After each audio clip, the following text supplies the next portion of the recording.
Good evening, and welcome to the first episode of October here on the Arc of V podcast. My name is Gavin, and I'm joined tonight by three very special individuals.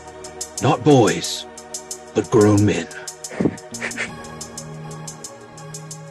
Noah, would you please state your name? Well, thank you for doing it for me. I am, in fact, Noah. And we are the Blanchard brothers. That's what you normally say. See, I flipped it on. Right. Mm-hmm. Yeah, great intro. Mm-hmm. Fantastic. Really got us into the spooky season. Thank you so much. And we are joined once again by some might call him the secret weapon of the Arc of V network. You know, they come in right when you're like, are these guys ever gonna show back up?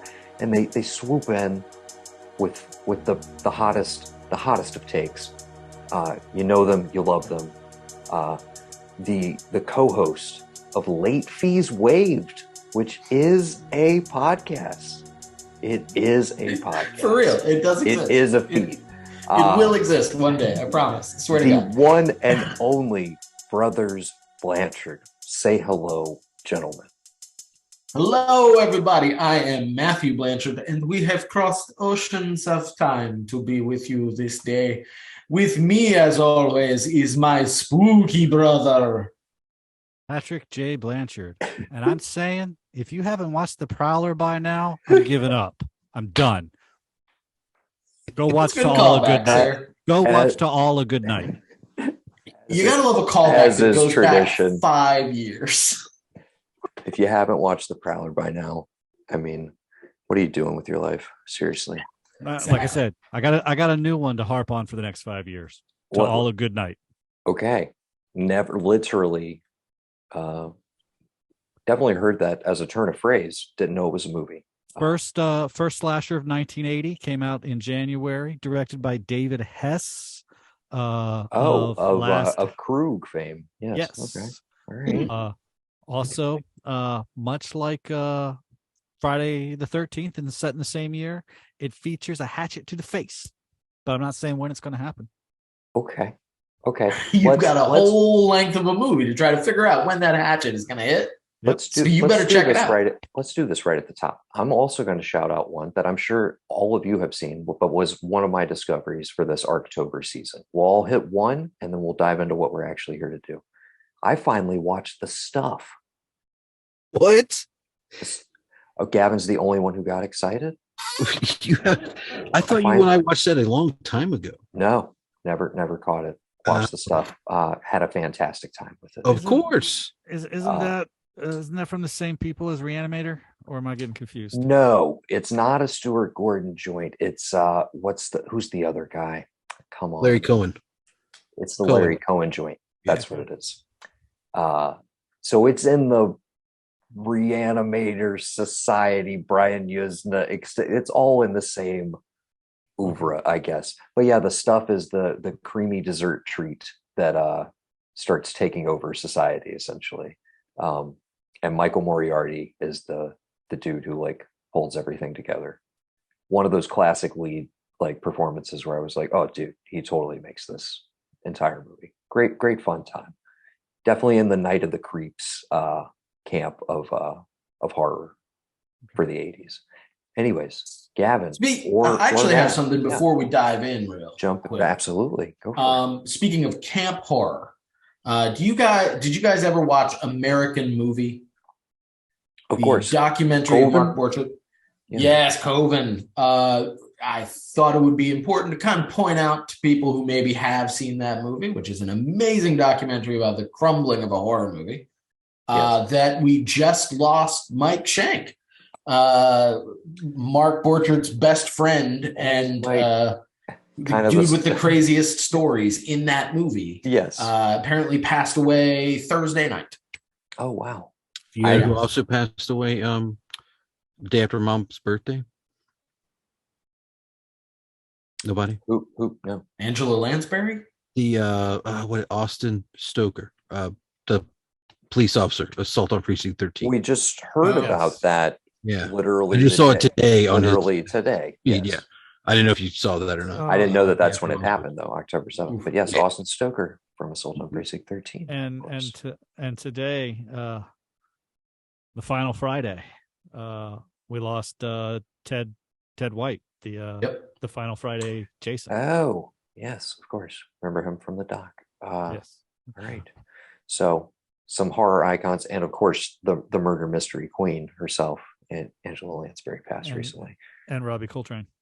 Today as well. I was going to say that was a big one too. Man, October sucks balls. Right. Well, not if you're a horror fan. Segue. We're here. We missed this last year for a very good reason. One of us is now a father. Yes, Mr. Matthew J. Blanchard, yes, and we missed a little chat about Halloween Kills. So before we dive into what we're really here to do, which is talk about this whole endeavor of the last several years, the David Gordon Green Halloween trilogy. So we got all of our thoughts out on Hate Teen across many podcasts. Some involving just you guys, some involving all four of us. Hey, so what was the purpose of you talking about that one movie that you just saw, The Stuff? Were you supposed to ask us? We cut you out. I love to do this when it's the four of us. Gavin. Yeah. No. What's your pick? And Matthew, what's your pick? And did Patrick not say his pick too? He did. What did he say? Off with it. To all a good night. Oh, good night. All right, I got you. And thank you for keeping us on track. Matthew didn't say his because he had something else to say. Yeah, I haven't. And then I got distracted by all of that. I'm very excited.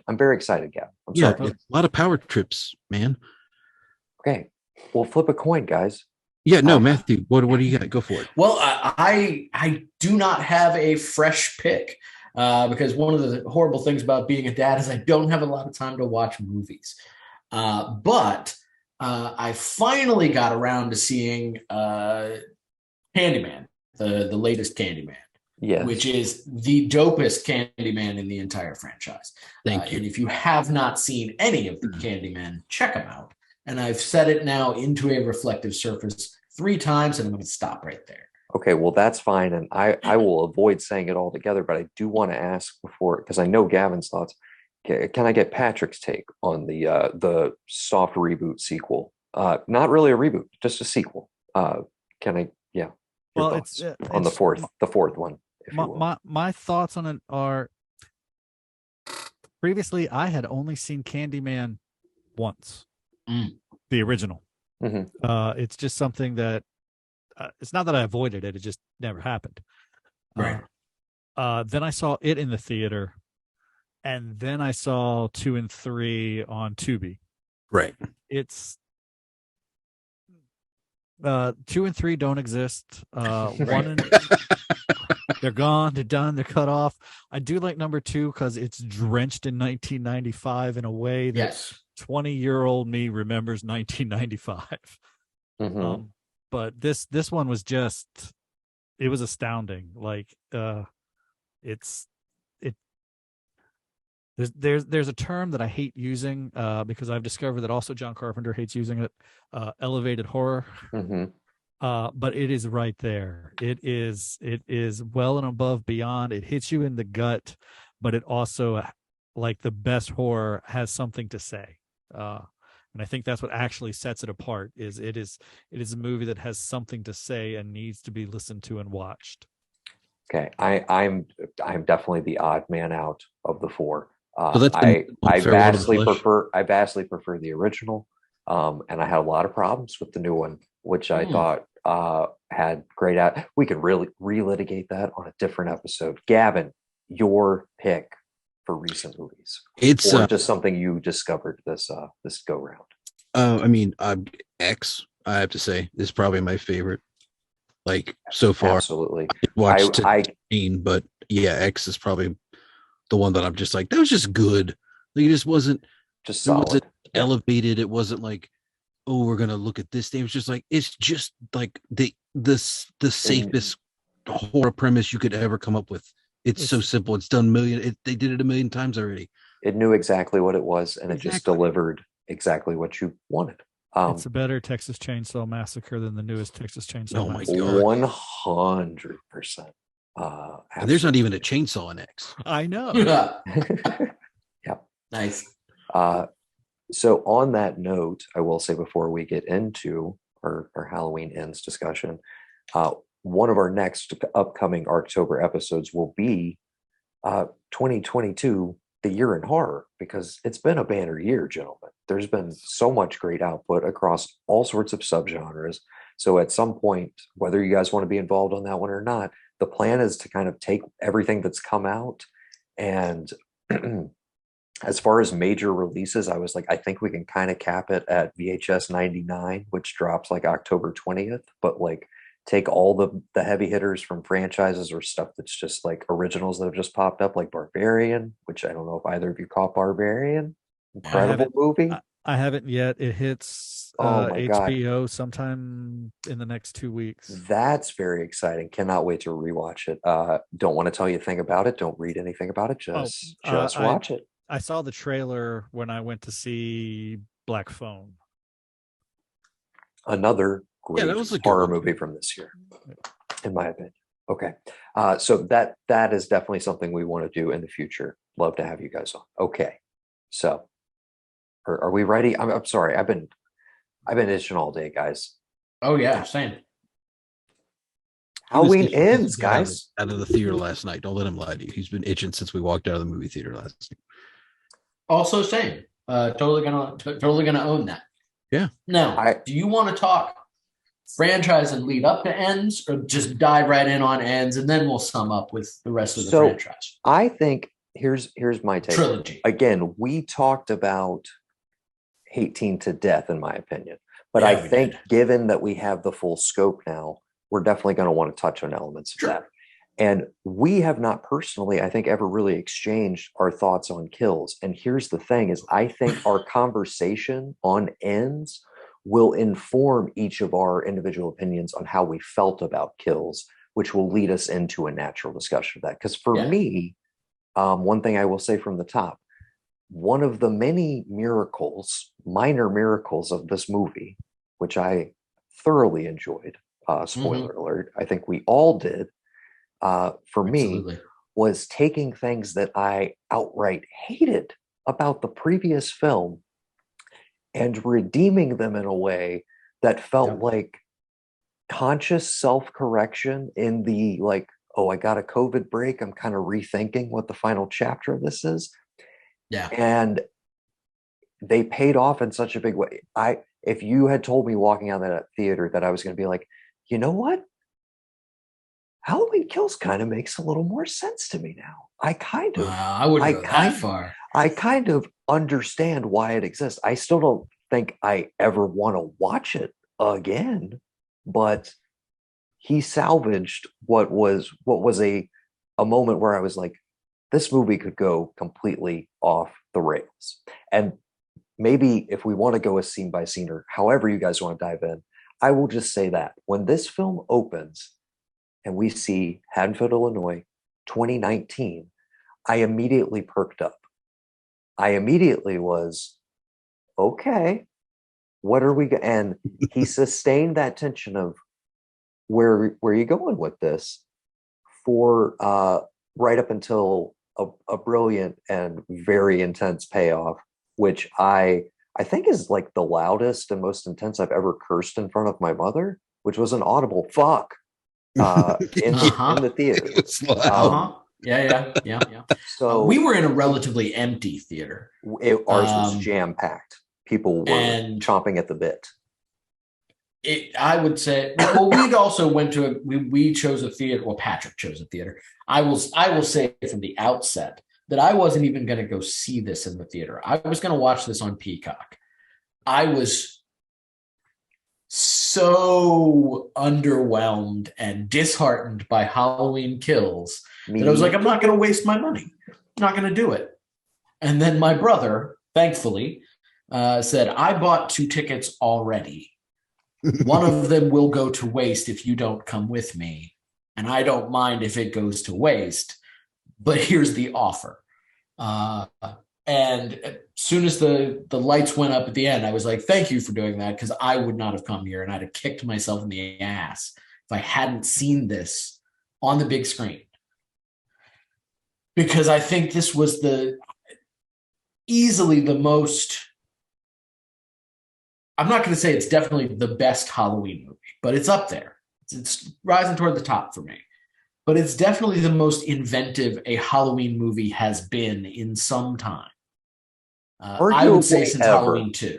I don't know. I mean, Halloween 2 took it in a direction that not everybody agreed with, but it had a point of view. It had something to say, and so does this one. And I would say this is neck and neck, maybe a little bit above that. But I have some deep love for that movie, as we have discussed in the past. We're referring to H2. H2, yes. Rob Zombie's Halloween 2. And that I would, not Halloween 2. Then reassessing your statement, I kind of have that overall right now. It is my favorite and most excited I've been about a Halloween movie since that movie. Yes, by far. Yeah. And I think immediately one of the best of the franchise. And for me, inarguably, the best of these three. And even though it was a bumpy road to get to this movie, I see that we kind of did need certain building blocks. But I liked also that we were able to jettison a lot of bullshit that did not work for me in the previous film.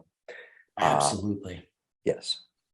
I also feel like they did something. Sorry, just to dovetail on that before we hand off to Gavin. I don't mean to cut you off, but I feel like they did a very smart thing by taking the sort of over the top stylistic Gordon Green violence of kills and giving that to the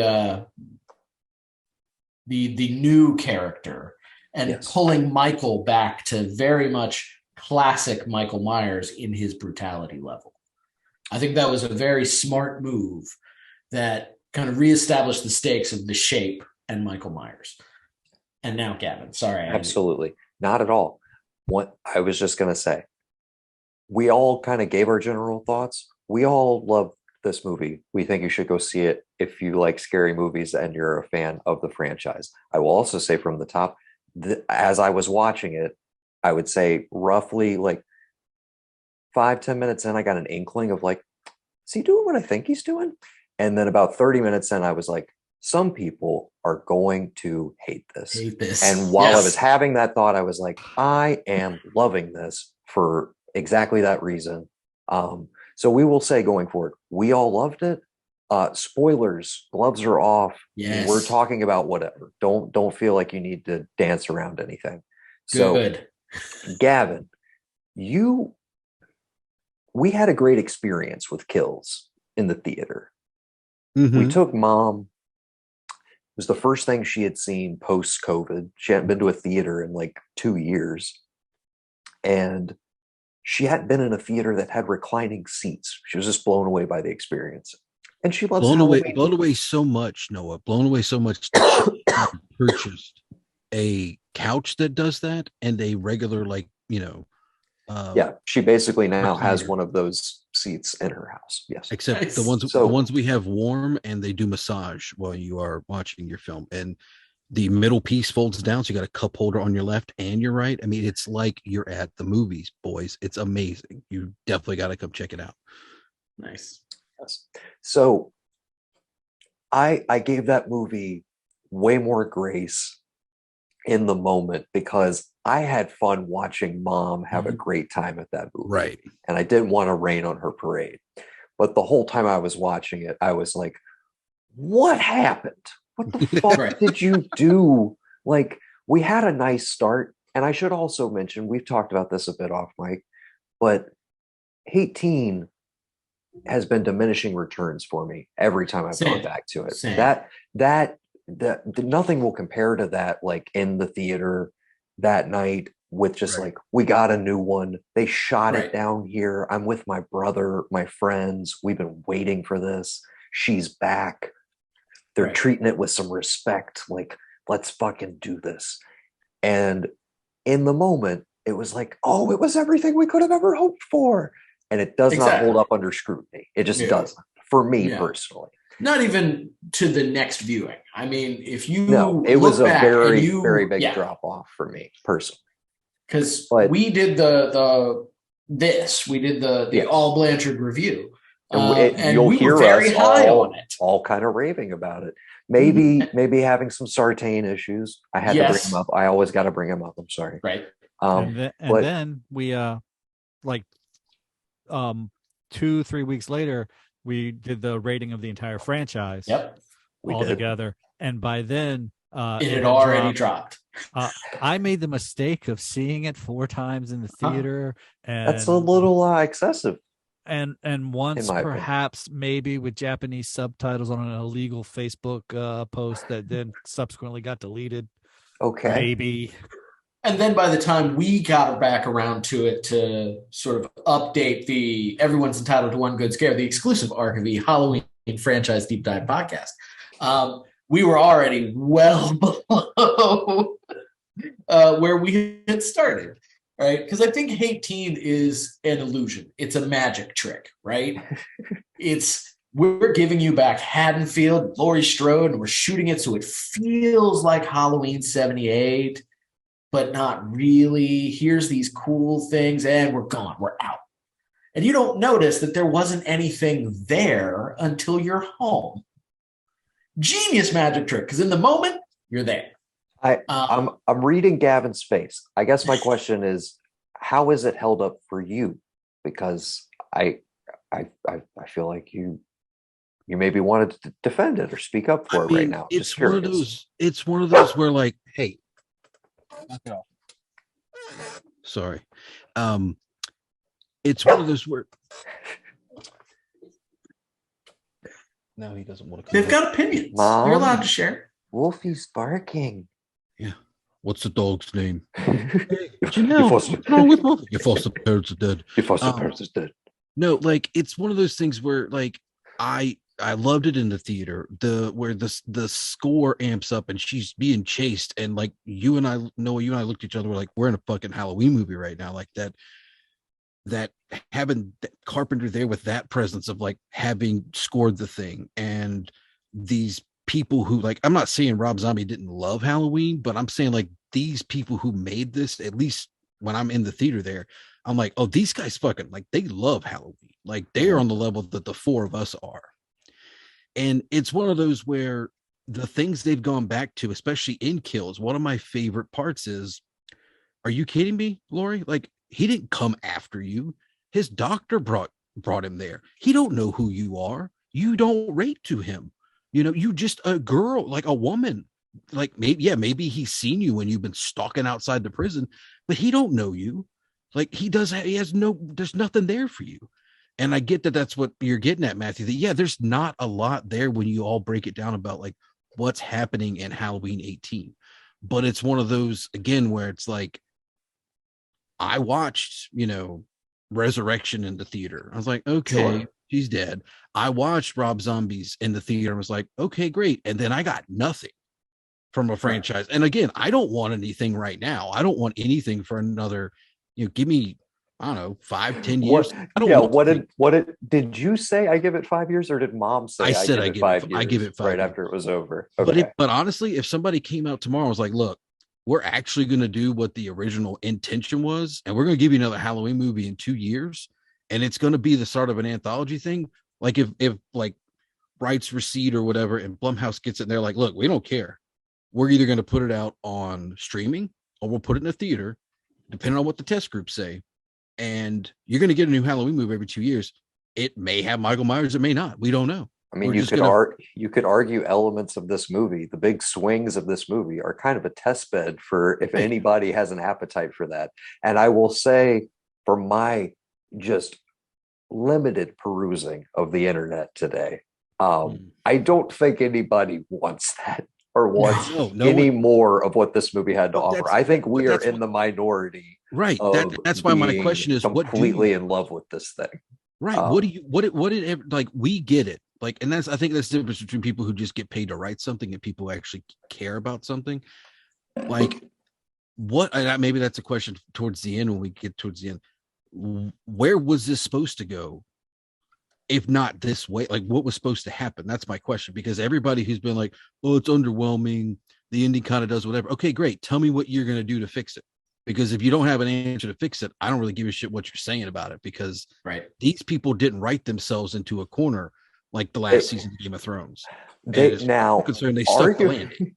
Now, arguably, they did with Kills, and the way they wrote themselves out of that corner is everything that worked about this. And I weirdly, this sounds like this is a terrible thing to say, but you kind of do have the pandemic to thank for it. Yeah, because so much of Kills in retrospect feels like, oh shit, we just made a shit ton of money.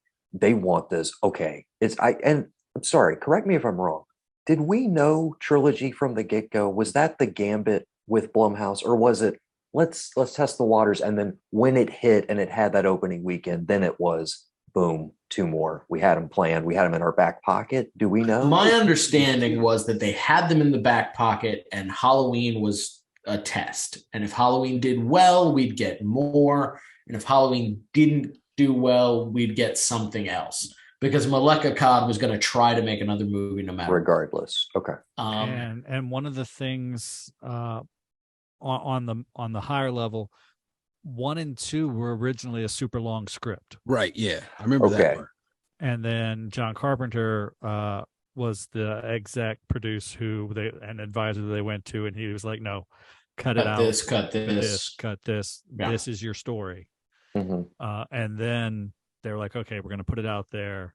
And they had a half of a script because half had been excised. Right. And then the opening hit, and then it proceeded to make $255 million. And they were like, okay, 2 movies. Then it became the highest grossing Halloween movie of all time. Of course, we're going to see. I want to see that post-it note that says, and for God's sakes, don't make him her fucking brother. I want to see that posted on the end of the script. As just a memo to the writers. Don't do it. Going back to the don't make him her brother and the jettisoning of continuity and all of that, and the luring back of Jamie Lee Curtis with the promise of something, right? Mm-hmm. When she talked about being offered the role and she had to come back for it, she had to have been talking about a pitch that involved this. Yeah, definitely. Right? Because 2018, there's no reason that would draw her back. She'd done that already. That was H2O, right? And there's no reason she would sign on for fucking Halloween Kills. I'm going to go be in a hospital again for another movie. Gee, thanks. So it had to have been some of this material that drew her back as an actress. And I kind of feel like the arc in this movie does all the heavy lifting on justifying bringing her back. Yeah, definitely. None of it's really in those front 2 movies. You just need those as setup to get to this. Yeah. Because you could not have Laurie Strode be Michael Myers' sister and this movie work. Like, that family connection would completely shred this movie. Yes. So I get it now. 4 years later, it makes sense. But I still feel like there's a world in which Kills doesn't exist, and we move into this sort of a little more organically without the need of that movie. This doesn't get affected any. I don't think Kills adds anything to the proceedings, really.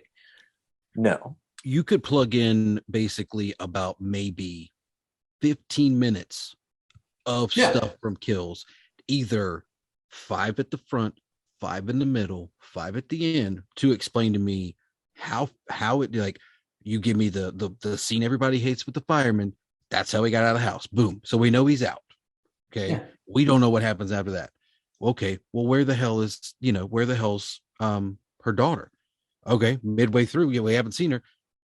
Finally she has a moment and she breaks down and, we see what happened to her. They were all riled up trying to go after him. They got him, but then they didn't got him. And he's evil. He's always going to get back up. She's done. And then you get to, the last half of it of, that's, whatever other things you want to throw in there is like, oh, and this happened and these people were killed and blah, blah, blah, blah. Right. You could throw that in between 18 and this and be perfectly fine. Yeah. You know.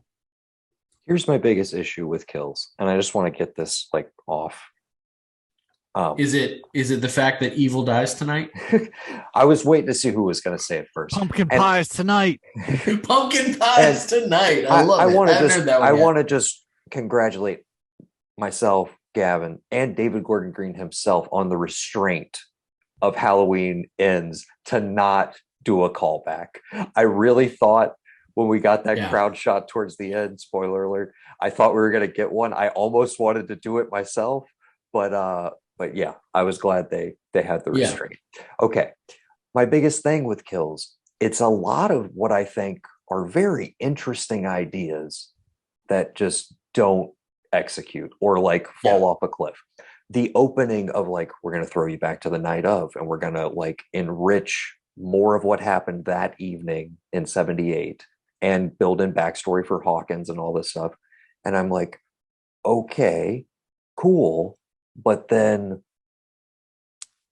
where it doesn't do we go with this? And then the whole, we're raising up a mob and Tommy Doyle is this guy now, and like all of that. And it's just like the execution is not there. It feels rushed. It feels like first draft shit. The one thing I will stick up for that I did still enjoy on a rewatch, and I enjoyed it the first time, the Big John, Little John stuff. Yeah. I will stand by Big John and Little John. That's still entertaining as hell. Great. It's great, classic. Great. It's the touch of comedy that I like that you get more of in 4 and 5, where it's like, we're going to inject a little bit of humor into this. We're going to be a little playful before we have some brutality. Yeah. And it was a nice respite from the just onslaught of murder that is that movie, with not a lot else to say or do. And a lot of restating the same thing over and over again, like repeating lines of dialogue within like 30 to 45 seconds of each other, coming from multiple characters. Like, he's terrorized this town for 40 years. He dies tonight. Evil dies tonight. Evil dies tonight. I watched the last movie. He dies tonight.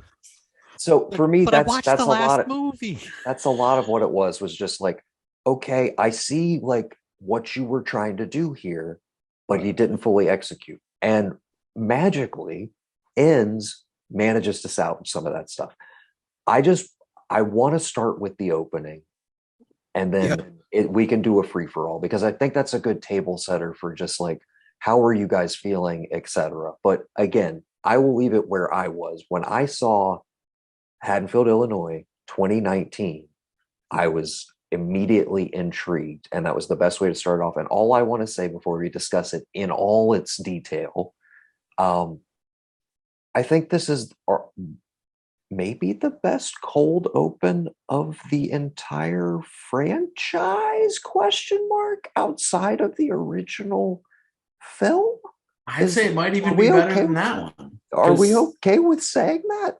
I think so. Whoa, you have you don't know what death is. You come on, man.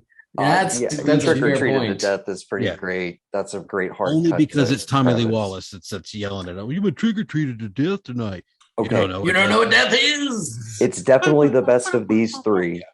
It's definitely the best of these three. Oh, of course. I would also throw in Rob Zombie's H2 opening, the hospital fake out, into my favorite. I'd hesitate to call that a cold open, though. I mean, it is a cold open, but it's so long. Yes. That it's almost like Act 1. It's more prologue, I guess. I thought the psychology lesson was the cold open. What the white horse meant and all that, and the text. I thought that was our cold open. That might be one of the alternate cuts. I don't know. Yeah. Okay. No. There are like 3 different cuts of that fucking movie. We don't have to. That's text on a screen, Gavin. Oh, okay. Well, anybody watch the Munsters? With the degree in this, man. Anybody watch the Munsters? No, I have not yet. Anybody? Okay. I want to check it out. Well, I've got some feelings on what Rob has said about it. He's like, they wouldn't let me shoot it in black and white, so I shot it was like a cartoon with so much color to put it in their face. I'm like, you're still Rob Zombie, even though you're pushing 60. Okay, he is quite the old man now. Okay, no, he's only he's 10 years older than me. He's 57. We're Haddonfield, Illinois, 2019. Who wants to jump in? What'd you think, guys? Come on. The whole sequence is quite possibly the thuddingest, jump me out of my seat, sudden jump scare that has purpose that I've ever seen. The only one I would compare it to in recent memory is Hereditary. Yeah, but that's so long into it. That's true. This definitely hits you in the gut very quickly and very economically. It's also one of those moments that, hey, there are two brothers Blanchard here, and one of them notices sound design and one of them doesn't. But the squelch that body made, rough. Yeah, it was. Oh yes, it was effective, and it was very effective. It was also very effective because it was in a oneer, right? Mm-hmm. The body drop just being a master and just letting it drop through frame just added to that realism there. Can as a dad, that one hits different. I'm sure. Than I think it would have a year ago, 2 years ago. As not a father, can I say the uncomfortable thing out loud? Sure. Kid had it coming. Kid had it coming. Kid kind of fucking had it coming. Gavin said it first. I mean, I'm sorry, he dude. was Your hanging out on the side of the door babysitter- right there. Yeah. Your babysitter is cool as shit. He lets you stay up and watch The Thing. Of all movies, The fucking Thing. You get Also, to watch side note, I love that it takes until he gets to the scene with Norris's head detaching for him to be like, I think this is too much for you. Seriously? Seriously, you're that deep in and you're like, maybe this isn't appropriate? Are you fucking kidding me? Okay. He lets the kid stay up and watch The Thing well past his bedtime. Yeah. And then the kid literally starts, at the tiniest little slight, just immediately turns on him. Yeah. Tells him he's ugly, starts fucking with him, takes the knife. I'm just saying.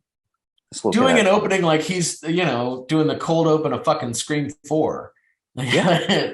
Well, and he's trying to, and doing an opening that's movie. walking you up to, and I have this whole uncomfortable territory of I'm like, wait, are we seeing like the birth of a new Michael Myers? Like the mom gives the setup of like, he was really affected by the events of last year. He's been wetting the bed. He hasn't been sleeping well. Like, you're kind of like, oh, is this a disturbed little kid? You see that knife get taken away. And of course, there's a bit of you that's like, oh, maybe Michael's in this house. Maybe this is just the cold open for that. The other part of you is like, is this kid like, is this a new little Michael Myers? Like, what the hell's going on here? And I'm swirling around all this and kind of I do have a faint thought in the back of my head. What if this is like a misunderstanding, like something inadvertent is going to happen? But the last thing I expected is what fucking happens. I was not prepared of Twitter that ruined this. I'm so glad I don't look at those corners. Didn't put it in the right context, which helped. It ruined not the death of the kid per se, but Corey's role in that he is babysitting one night and the kid dies somehow. They don't explain how, and then that sort of spoiler pointed in the direction of he becomes a helper for Michael Myers, which is not what he ends up being. So thankfully, it was spoiled wrongly. Yeah. But so watching that cold open, I'm like, this is what they said on fucking Twitter. This is gonna suck because this is what they said on Twitter. You fucking dicks. I don't want to watch this movie. And then the kid drops it. I'm like, this is not what they said on Twitter. Okay. It's a Halloween movie again. I can disconnect and I can watch this. And then they played the Corey Cunningham role expertly. Like it became real apparent what he was going to be pretty early. Yes. But it never felt like fucking Roy in Friday the 13th, New Beginning. It never felt like that sort of obvious version. And it kept working on multiple levels. And I think the way they stuck the landing redeems a lot of my misgivings about the first two movies. Because holy shit, they stuck the landing on this. Agreed. Yeah. Patrick? But that body drop, it hurts. My thing, and this, before this movie was released, I'm going to say, I think it was in the summer, they announced that David Gordon Green's next project for Blumhouse is going to be The Exorcist. Yes, a trilogy with Ellen Burstyn returning. And after Hate Teen and Hollow Kills, I was like, oh, fuck no. Mm-hmm. Keep this man as far away from The Exorcist as freaking possible. Talk about a franchise that has been quite bastardized over the years, just beaten all over the place. But it's like in a lot of different directions. I was like, no, he's not going to be able to handle it. This is what he does. Like, evil dies tonight. Pazuzu possesses tonight. But then that would be his take. He would go really hardcore into like, it's not the devil, it's Pazuzu. You gotta say Pazuzu. He's like, I'm a big John Borman fan. Freaking fuck that guy. But then I watched this movie, and with the characterization and it being, and it's so weird to say this in specifically the slasher subgenre of horror. This is a character-driven movie. It's freaking weird. Like, I'm not used to this. It's like, oh crap, I'm watching a movie. Right. But because of this, I'm like, okay, yeah, he can do Exorcist. He actually understands character-driven narrative. Yes, for sure. But also midway through the movie, I'm like, son of a bitch, I'm gonna be in an internet war with the fandom over another movie.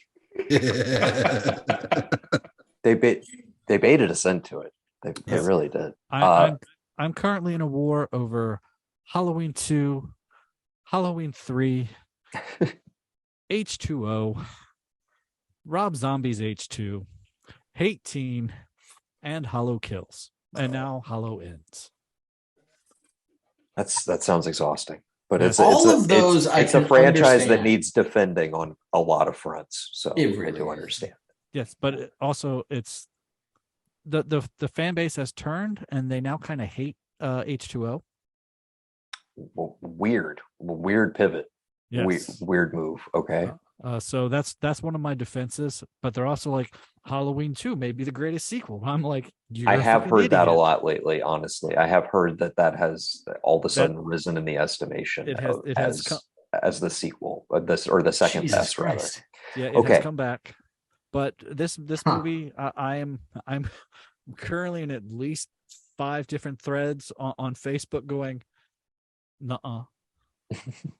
No. It hasn't even been 24 fucking hours yet. I was gonna say. Since you've seen all this movie, you're already in 5 wars with people. Pace yourself. Oh, sir. Take Gavin, a break. That opening. What'd you think, brother?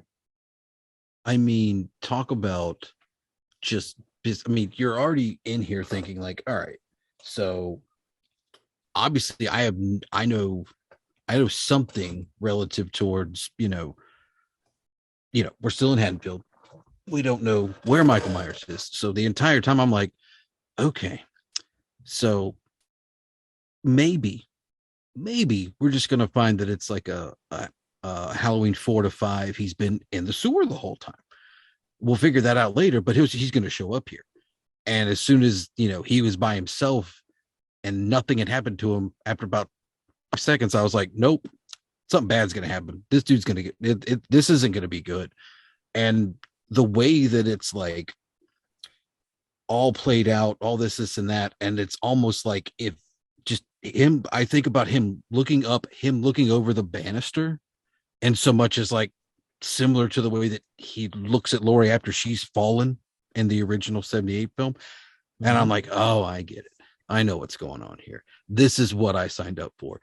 These motherfuckers listened the night that we recorded this, and Noah was talking all that shit about like, he's going to have disciples and there's going to be like a group of people running around, and that's what we're going to get in kills. Like that was Noah's prediction. And I missed the bullseye, but I hit the target somewhere. Definitely were in inner circle, like inner layer, double the points or whatever. And I was like, yeah, and I'm thinking they listen to it. They shaved a little bit off. Maybe they don't have to be like, med students or whatever Noah had said about them being like other doctors with the doctor we all hate from 18. Sartain. Say his name. Sartain, whatever. Say his name. Yeah. I don't like Sartain. Yeah. Put some respect on it. Label your hatred. Don't be afraid. Laurie Strode was the only one to see him in the wild. Yeah. Just want to know what it feels like to kill. Perhaps you will tell me. What is your name, Michael? Say something. Say something. Literally, that opening, remember that was the cut point for Hate Team. Like, that's what we're dealing with versus this one. I'm just night and fucking day. Like, come on. Hold on. My problem is that was the whole setup for the fucking new franchise. That is the Chekhov's gun that never fired. Yeah, he never said a goddamn thing. He certainly wasn't saying anything after she sliced and diced. Okay, we'll get there. But yeah, we've set the table, and I think we all collectively were like, I'm intrigued. Are they doing what I think they're doing? And then, like, within I don't know, a minute of that montage, we've got him in coveralls working at a fucking junkyard. And I'm like, oh, we're doing it, baby. We're definitely doing this. I was very excited. I had a big grin on my face. Very excited to see where they took it. And that kind of leads me into, and we can go wherever you guys want to from here, but the recalibration of this 4-year gap of the Laurie and Allison dynamic. Allison, a character who I feel like was completely shortchanged by Kills. I mean, all it does is kind of like, oh, we're just going to add like 2 extra tragedies to your life. Like, now you literally have nobody left but your kooky grandmother. Okay. And then Laurie, who we talked about it. I love H2O so much. I really dig that as the response to that trauma, and remove the brother sister angle, whatever. I like that version, that hardened version of that character as the natural iteration of this. Yeah. I felt like Hate Team to a certain extent, and Kills very much so, even though she's relegated to the hospital for a lot of it, just goes so hard in the direction of like, this is all about me. I've been preparing for this forever. It's like ruined every aspect of my life and everything.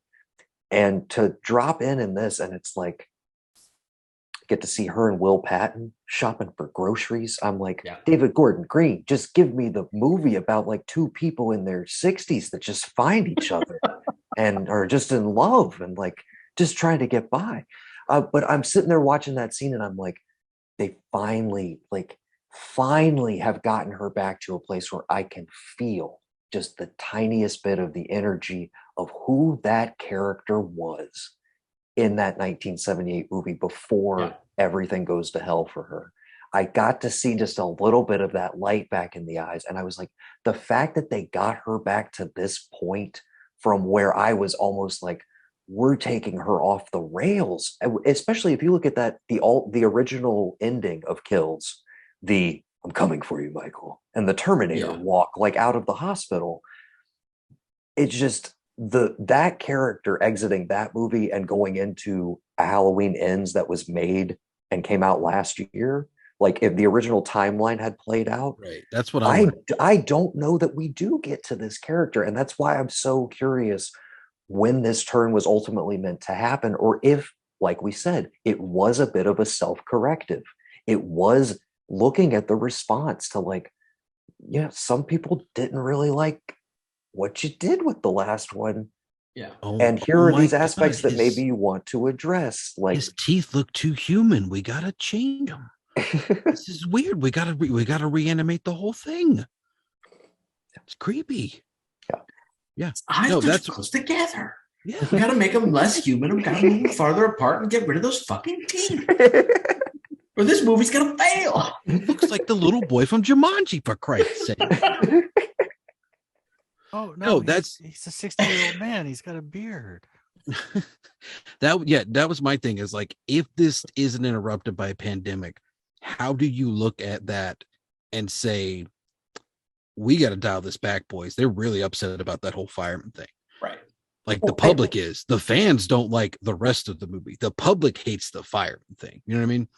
Yeah. And it's, you know, never mind we didn't get a chance to talk about it, but I guess the overall concept being like, you know, Michael Myers, he's an equal opportunity murderer. And it doesn't matter if you're gay, straight, bisexual, black, brown, it doesn't matter.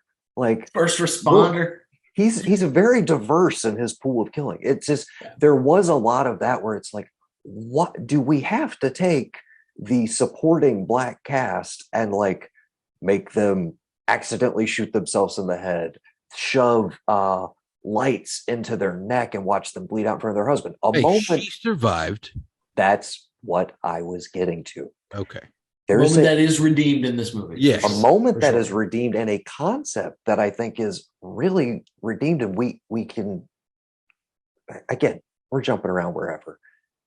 One of the most important scenes to me in this movie, and a thing that really, I almost wanted to stand up and applaud it. And I know people would have been like, what the fuck are you doing? is the scene with the father of the kid who dies in the open. Yes. Oh yeah. The bar scene. Definitely.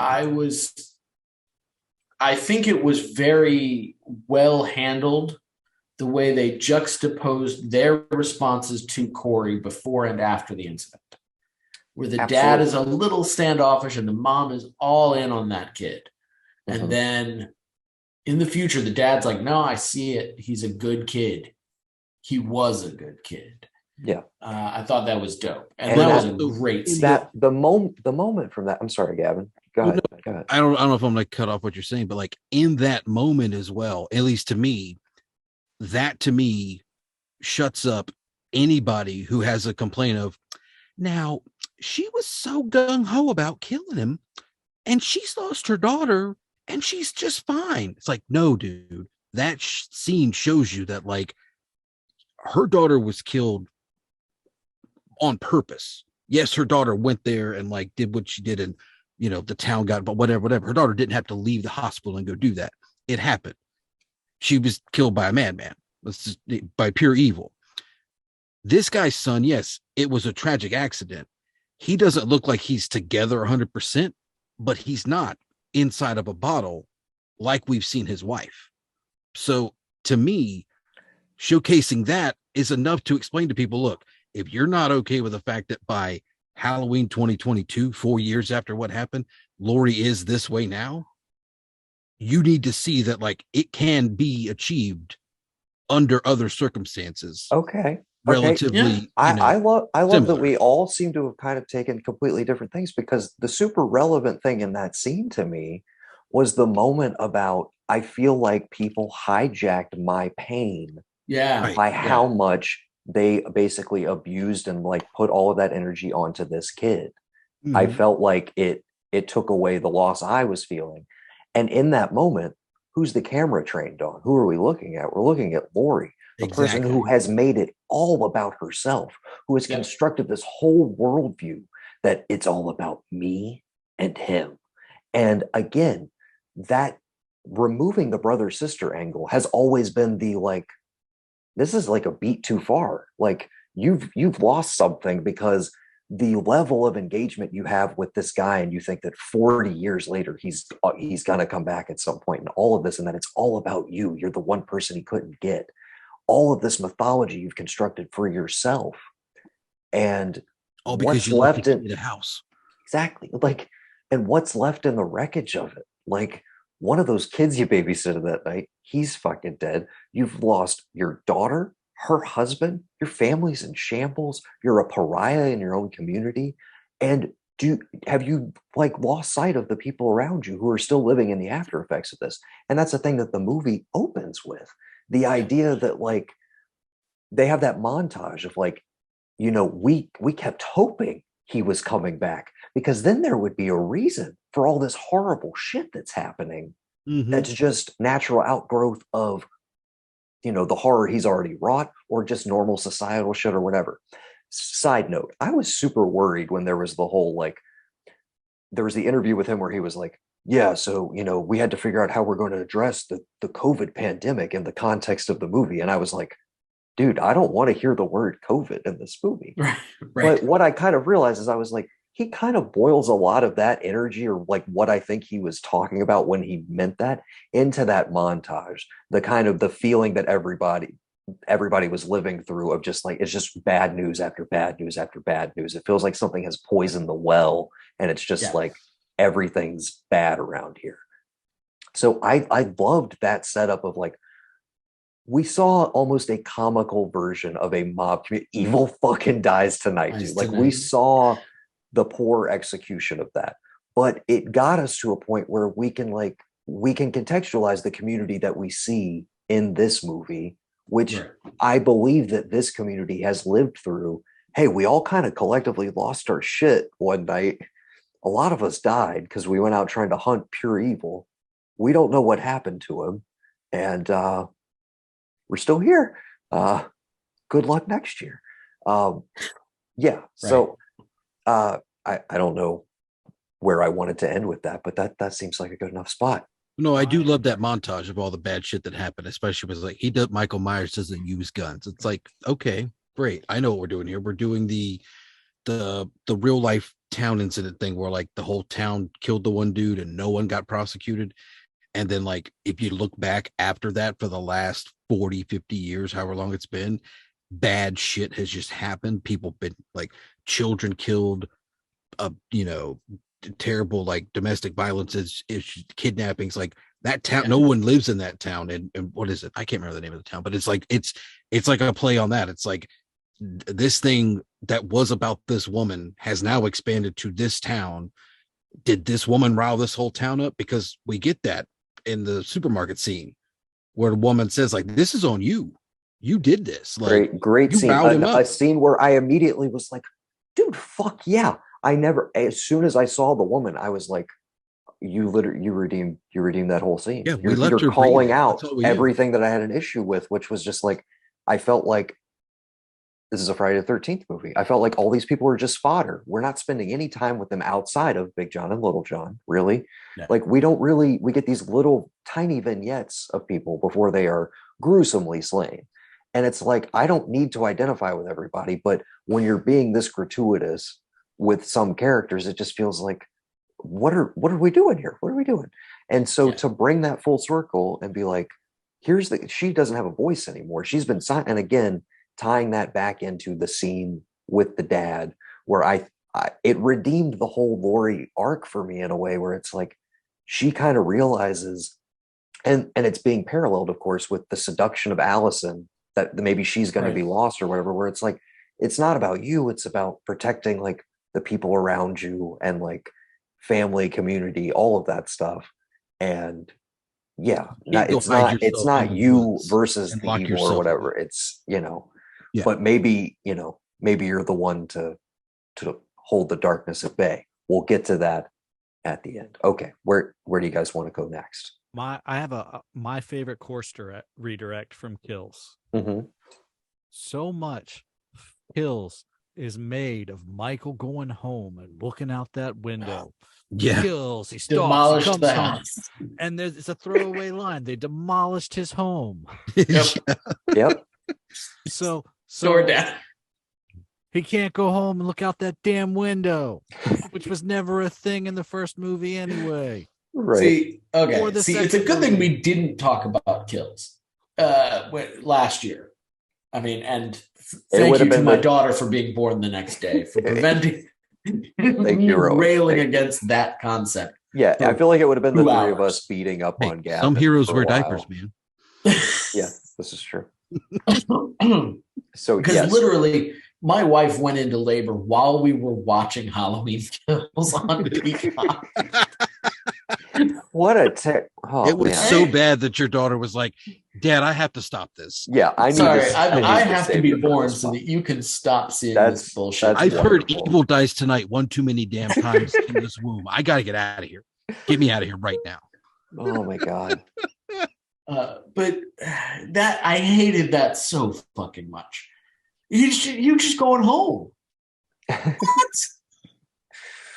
If that is to be his motivation, Halloween would have ended at the fucking 22-minute mark because he was home already in 78. He was just chilling. Yeah. Eating some dog. Just noshing on some dog. Wait, so if he goes home and just is in that window, is that when he transcends and just grows into pure evil and maybe just like elevates and gets taken to the next? Is that what's supposed to happen? Or is that like in that room is where the curse of Thorn gets him? Is that what we're? Is that maybe that's where he gets his little can on the string so he can talk to Dharma and Greg's dad? Oh God! I don't know. Okay. Best redirect. Demolished his home. Yes. So pour that shit the fuck down. Come back here if you want to, motherfucker. So he ends up in the sewer, a la 5, correct? Yeah. 5. And this was really more of a cave with a pirate homeless man. Right. Well, we got a little bit of a pirate homeless man here. And I truly did love the little subtle hints that he's been active in the intervening years. The missing signs, here and there. And I really dug building up to reintroducing him.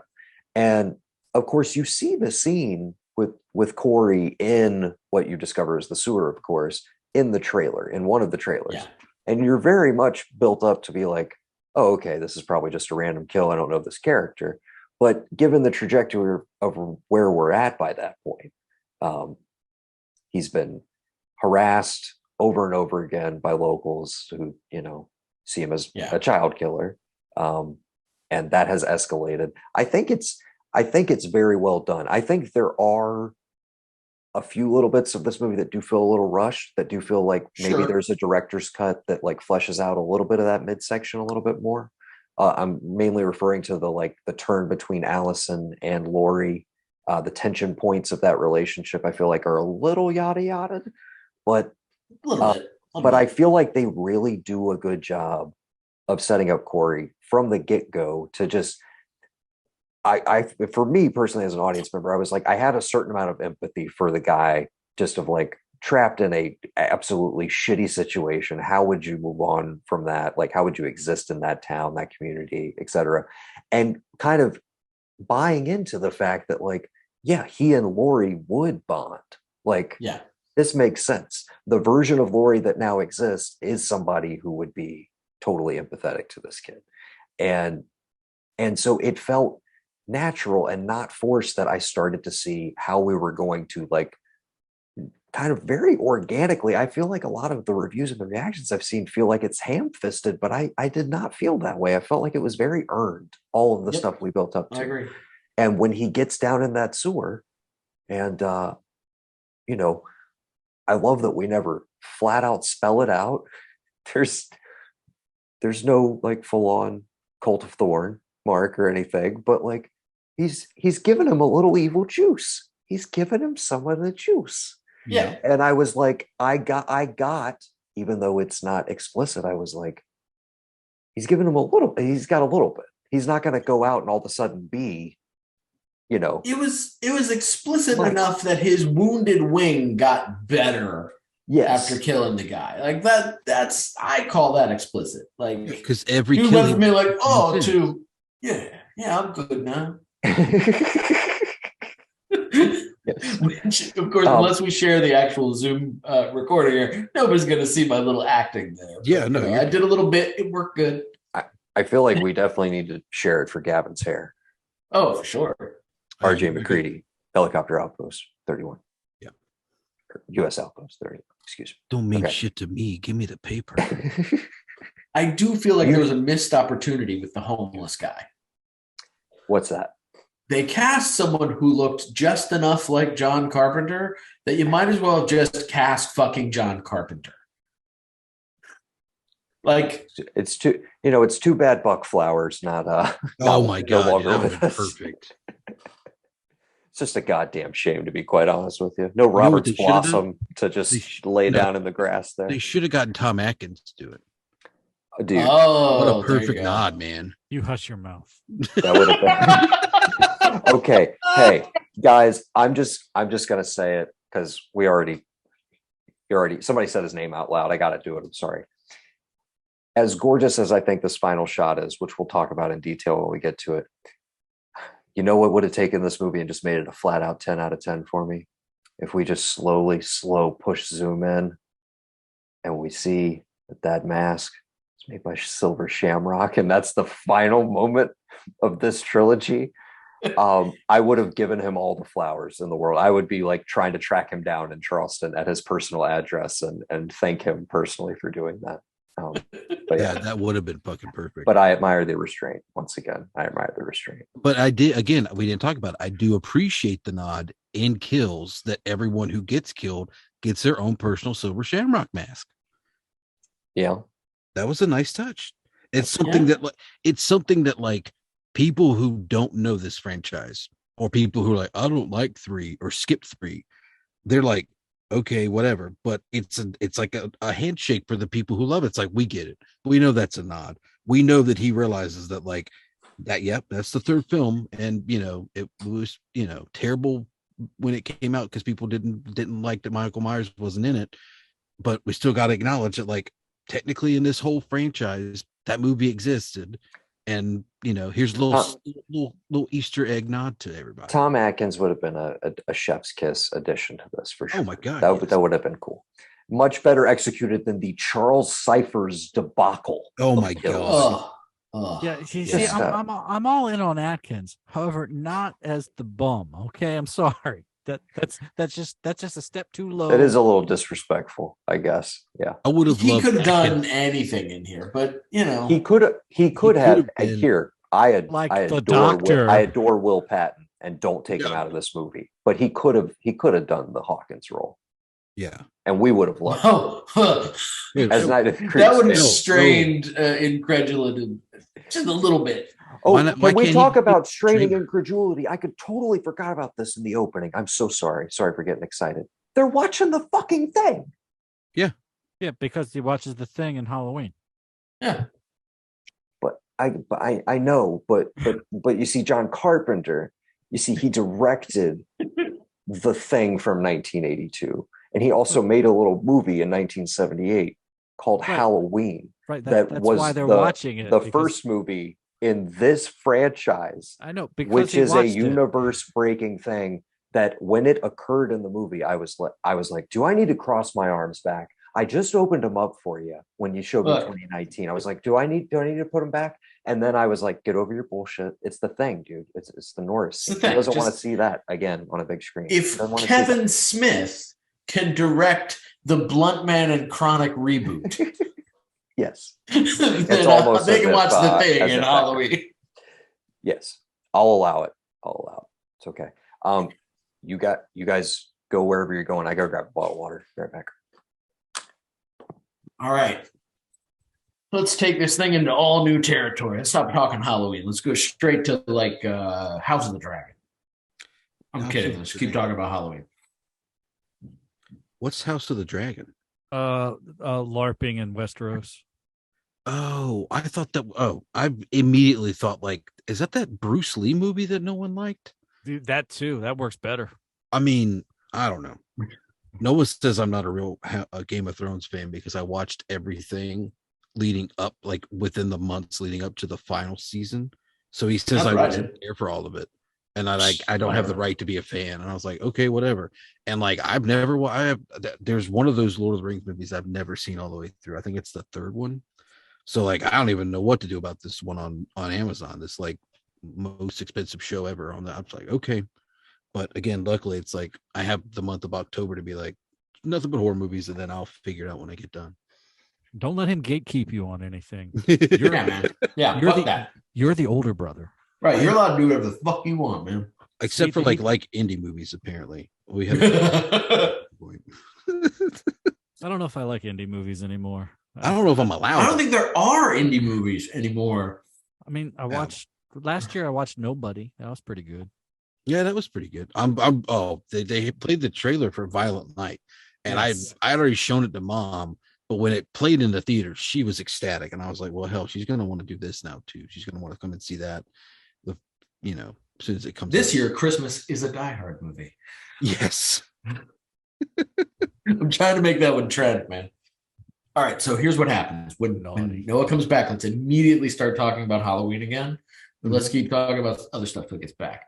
Let's let him not find out what the fuck this is until he comes back and then listens to the actual podcast. And then it's like, oh, we're deleting this and this and this. I'm going to cut this section where they're just talking about absolute bullshit. Yeah, exactly. That works for me. And like I just the motorcycle, yeah. How do you learn to? And that's why Sartain was the most important part of the first movie. Yeah, Great bit. I love it. There's no way you were talking about Anton Sartain for that long. There's no fucking way. What's up, guys? Glad to be back. Did I miss anything?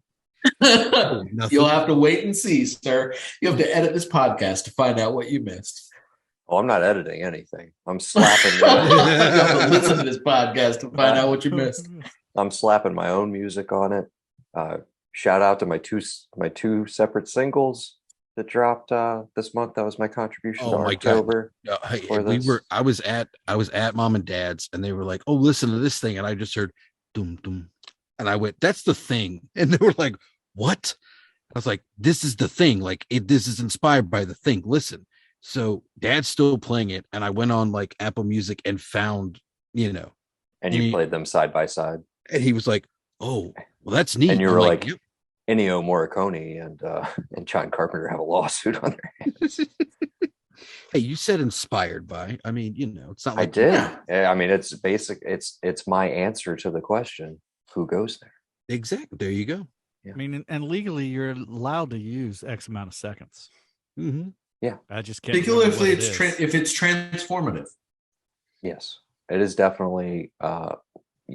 More out there. There you go. It's just a sample, man. And then the B side is it's me playing those bum bumps. It's me no. playing I meant like yes, metaphorically. But and then the B side on that one, which is called Stoker, is very much a Assault on Precinct 13 meets Christine inspired hi-hat jam with some just bassy synths. Really, really good. In my personal opinion, hope everybody likes it. Check them out. Narc, lowercase n, capital ARK, on all your music services. That was my mid-episode plug. I don't know if this is mid-episode. I don't know how long we're going to be here, but man, that's 2 plugs, man. You got to plug in for music. I got to plug in for a defunct podcast. That is, everyone's entitled to one good scare. The Archives exclusive Halloween franchise deep dive podcast, which is available under the current feed, late fees waived. I think we reposted all of the series there. Nice. I believe. Nice. This episode is brought to you by the Bay of Lynch. Another show. Famous non-podcast. Yeah. Okay. Also, the Contrarian Cousins, much talked about project that another non-podcast. But I always like to remind myself that it's a really good idea. We definitely should do it sometime. Whenever that may be. That's the name. That's the name of the new podcast. We should definitely do it sometime. And it's just us talking about all the shit we should definitely do without I think instead of it being I think me and Patrick should be pitting the movies. Like, we should be picking the movies to pit against each other. But I think we should all talk about them. Absolutely. And we should just have a little film club. Maybe just do one of those a month for Patreon. Yes. His name was Silent Bob. His name was Silent Bob. Because if we don't know what you guys are watching and you're talking about it, the point of it would be one of you is trying to sell it to me and Matthew. No, we've probably seen it. The original concept was that, I just was throwing out some movie titles to Patrick, and he was like, "No, that's not it." And I was just like, "What? Like this canonical classic movie? Like, what the fuck are you talking about?" And he's like, "No, doesn't do it for me." You sure he wasn't like, "Have you seen The Prowler?"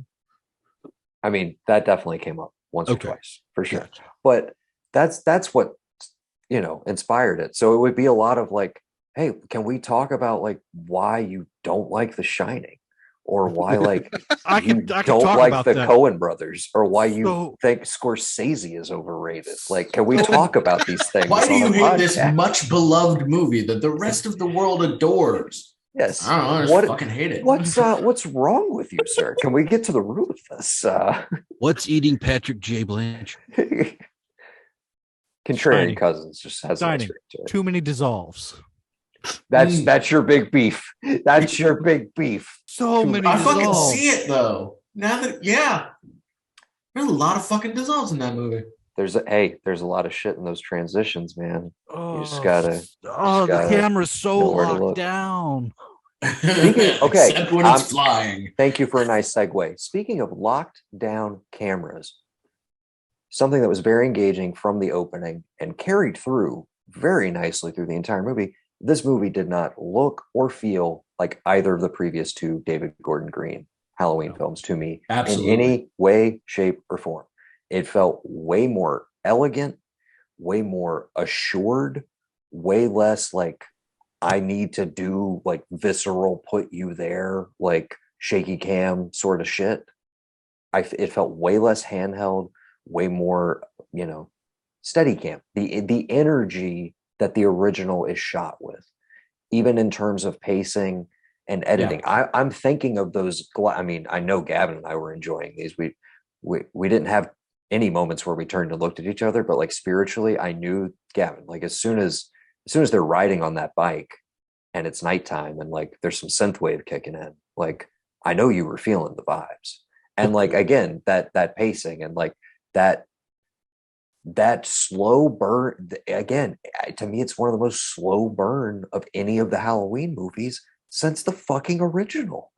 Like, 100%. We don't see Michael Myers until almost halfway into the movie.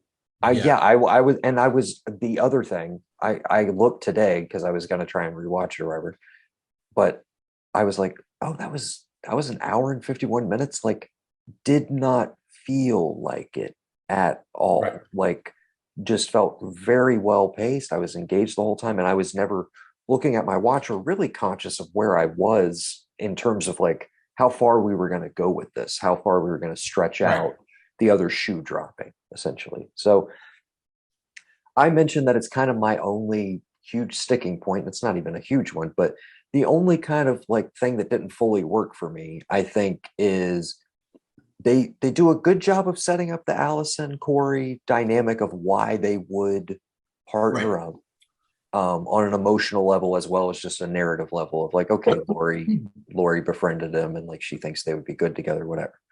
And they have what I think is a pretty great scene at the bar where he's finally able to kind of like cut loose and enjoy himself, and then it's immediately thrown right back into space. And like it's just crazy how bringing the mom back in that, at that point in the game, essentially, you're kind of so, at least for me, it was totally working. I mean, where it's like, even though I knew where this guy's ultimately headed, I kind of didn't want to see him get there. I was like, they've managed to like give Allison a lot more to do, actually, like kind of in having her deal with the death of her mother, her dad, etc. Give that a little bit more, because now there is the natural distance from it. It's kind of like what you were talking about earlier, Gav, where it's like people want to nitpick, oh, their reaction to this or that wasn't big enough or whatever. And I'm like, those first two movies, it's the same fucking night. Like everybody's essentially in extended shock and awe, whatever. So you can kind of excuse some of it. But again, giving that distance to let them process a little bit more and seeing how she could be kind of seduced by a Corey who's like, you know what? I'm kind of over it. Like, fuck these people. Like, fuck this town. Fuck the way they look at us, the way they treat us. Like, that's never going to change. So why should I give anybody a chance? It's just us against the world. And there was a little part of me that was like, is this going to turn into like Natural Born Killers? Like, that's what I was saying. Are we about to see like a Lovers on the Run movie? Because we had taken a wild enough swing, honestly, that I was like, he could pretty much do whatever at this point. So I genuinely was like, where are they going to go with this? Like, is she going to get fully seduced into like right up until the point of him murdering someone in front of her, and that's when she's like, "Oh, I didn't mean this. I'm not that cool with I meant tell everybody how we feel, not murder everybody, asshole. I didn't mean slam the DJ's face 8 times on the turntable and cut off his tongue off."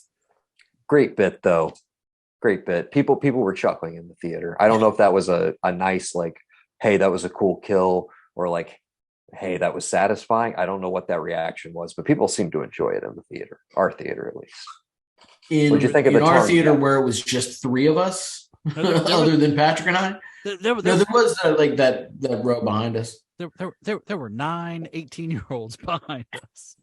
I forgot they rolled in like right before the movie started. Now, see, to me, like there wasn't a lot of reaction to it.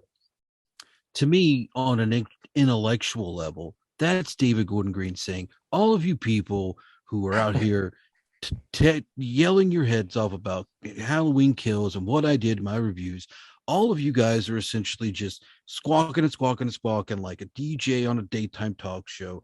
And here's what I think of you. I'm going to slam your face into the DJ booth board for like 8 times. Then I'm going to cut your tongue off, and I'm going to let that tongue, cause the record to skip. That's what I think. It's just like I don't care about what any critics are, anybody who's spewing conspiracy theories, anybody who wants to be Alex Jones. I don't care about all that. This is my movie. This is my film. This is what I'm doing to close this franchise. And now you're seeing it. You're in the shit, man. It's happening. Buckle up. Because from there, it just goes like that. Yes. That's before. No, that's not the. Is that right after the? Is that? I did not mention the doctor. He opens basically with the doctor and the nurse's assistant, right? That's kind of the first set piece of his night of terror. When are the kids though?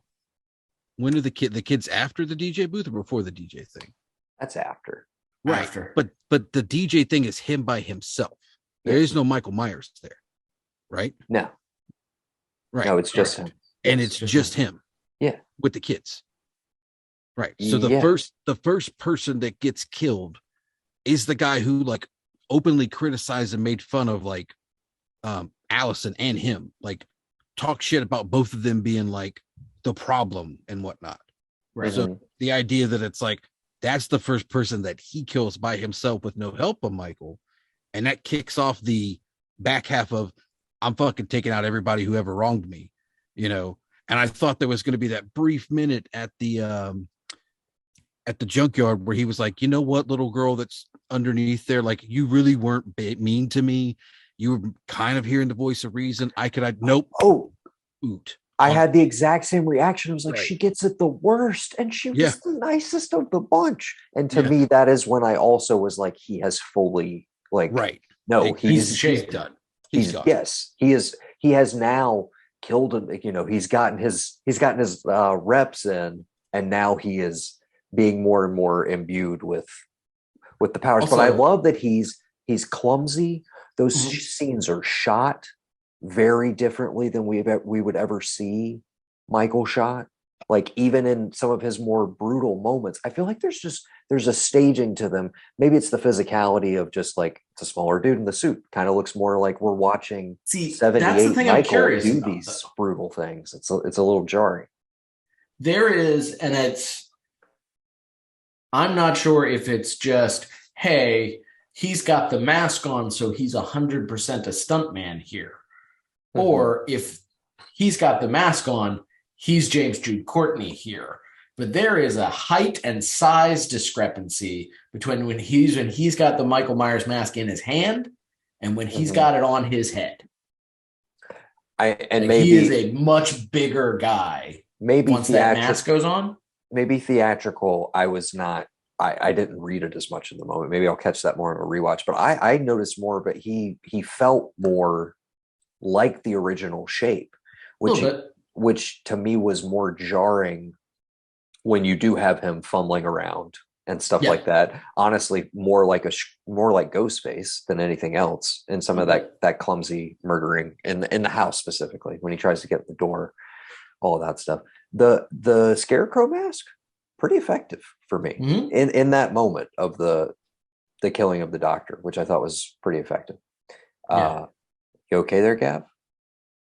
I'm good. I'm just on dog alert. Dog is doing on the bed next. I was looking something up because I was curious as well. Oh, by all means. No, just it's a weird thing of like how many. So I mean, there's several before. I'm just thinking like, essentially, he's killed. Corey's killed like so many people by the end of this. And it's like, I was just thinking back, trying to do the math from like 18 of like how many people died before he went on the Halloween Kills rampage. Because like it would be interesting if the same number of people Corey killed total before like he came to Lori, and it was like, now I'm going to go on my rampage on Halloween night. I'm going to start with this bitch, and then I'm going to murder try to get up to like the 27 or 34, whatever. I've seen numbers of like 27 people total in Halloween Kills, and then there's another thing that says it's all 34 people. I don't know, but I was just interested. There's on screen versus off screen. There's all that shit. Right. Yeah. I just think it was interesting if like the amount of people that Michael killed in the actual like Halloween 18 remake, if that was the same number that he eventually does kill between stabbing the pirate dude. I think the body count's just way too high in 18 versus what he's now. I'm running through 18 and I'm at 10 already. Right. And he hasn't even killed the 2 cops yet. Right. Yeah. With the banh mi peanut butter and jelly. Yeah. So I think he's and again, that's where I like that it was very much connected to just the personal motivations we had already seen set up. But, he had his list essentially, but he's also simultaneously kind of being corrupted by this thing, but also not fully, because essentially, I like the scenes with him and Mike, like when he brings him the cop. You know what it reminds me of? Yeah. Oh, sorry. It reminds me of what's his face in Christine as he's getting more and more like badass. Slowly, Arnie. Yeah, it's like he's slowly getting like, now I'm gonna, I just think of like, there's a lot of Keith Gordon, and who's the actor playing? Who say what? They've been saying David Gordon Green and stuff that there's a huge Christine motif that plays out in this movie. I mean, you got the junkyard, the again, it's like he loved Christine as well, but he was trying to get it like the seduction by an evil force of a guy who everybody around him was like, this was a good kid. Like he just got dealt a shit hand, and like just the world beat him up enough where he just snapped one day. But it's like, but what if there was a supernatural evil attached to it? It's very, very Christine. And I think I forgot they did mention that he said that's one of my big influences on this one, and I guess I'm glad I forgot it, honestly, because it caught me quite by surprise. But I got a lot of Arnie vibes from him. Who is the actor, though? I'm sorry, we should shout him out. His name is Rohan. It's Rohan Campbell. Rohan Campbell. Rohan Campbell. Not sure. Okay. He was in the Hardy Boys, short-lived Hardy Boys series. That's all I know about him. Okay. Jaws 2. What? Jaws 2. Yeah. What? Oh, wait, we're talking about the new kid, not Arnie. Yeah, you're talking about the old school Hardy Boys TV series.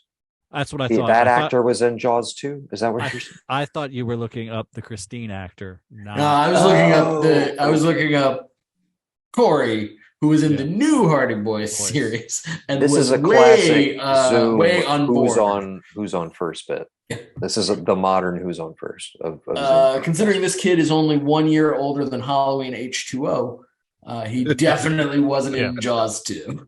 Yeah, that I was perplexed. Okay, but anyways, yes, Rohan Campbell. I thought very solid. And again, I immediately, the whole time I'm watching this movie, I was like, I feel so bad for this guy because there's going to be a certain section of the internet and the fandom and a lot of people who are just going to like, just absolutely obliterate this guy. And I'm sitting there going like, it's a great committed performance. And I really think it does everything you need that character to be. And I thought it was very effective.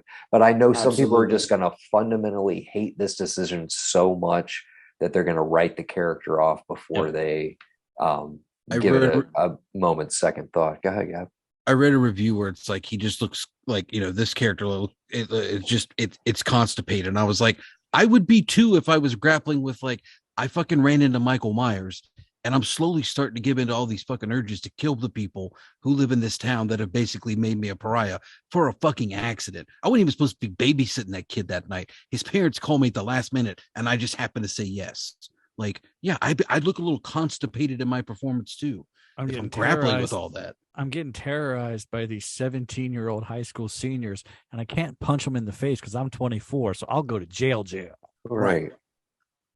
I love the element too that you can read into the opening of, like, but you know what?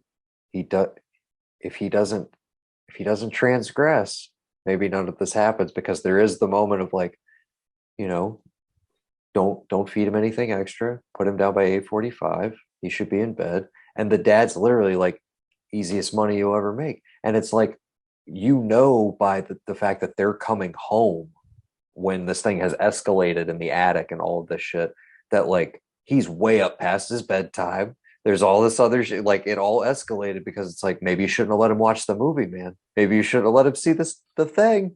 Maybe you should. Maybe if you had been a good babysitter, like Laurie Strode was. But she did let Tommy watch monster movies, so. Yeah, true. It's true. I don't know. Anyways. So maybe Laurie Strode is a bad babysitter as well. Maybe she had it coming and she narrowly avoided death. Who knows? Okay, so yeah, we have his Night of Terror, which I think kind of manages to do a microcosm of what does, quote unquote, work about Kills, which is like the concept of it being this trail of terror and, like, it's all in one night. But this one had motive and purpose to it, and we felt like it was driving towards something. It felt like there was an actual engine, not just like, got to get to that window, so I was right there with it, and I wasn't really bothered by the fact that, like, hey, Mikey's kind of like a classy supporting character in this movie. Like, he's not really around, but I don't mind it. I like that. I know there's a certain segment that's just going to be like, yeah, they just make you wait like an hour and 30 minutes, and then she fights him, and it's like, that's it. That's all you get of Michael. And I'm just like, that's the Brendan Riley take right there.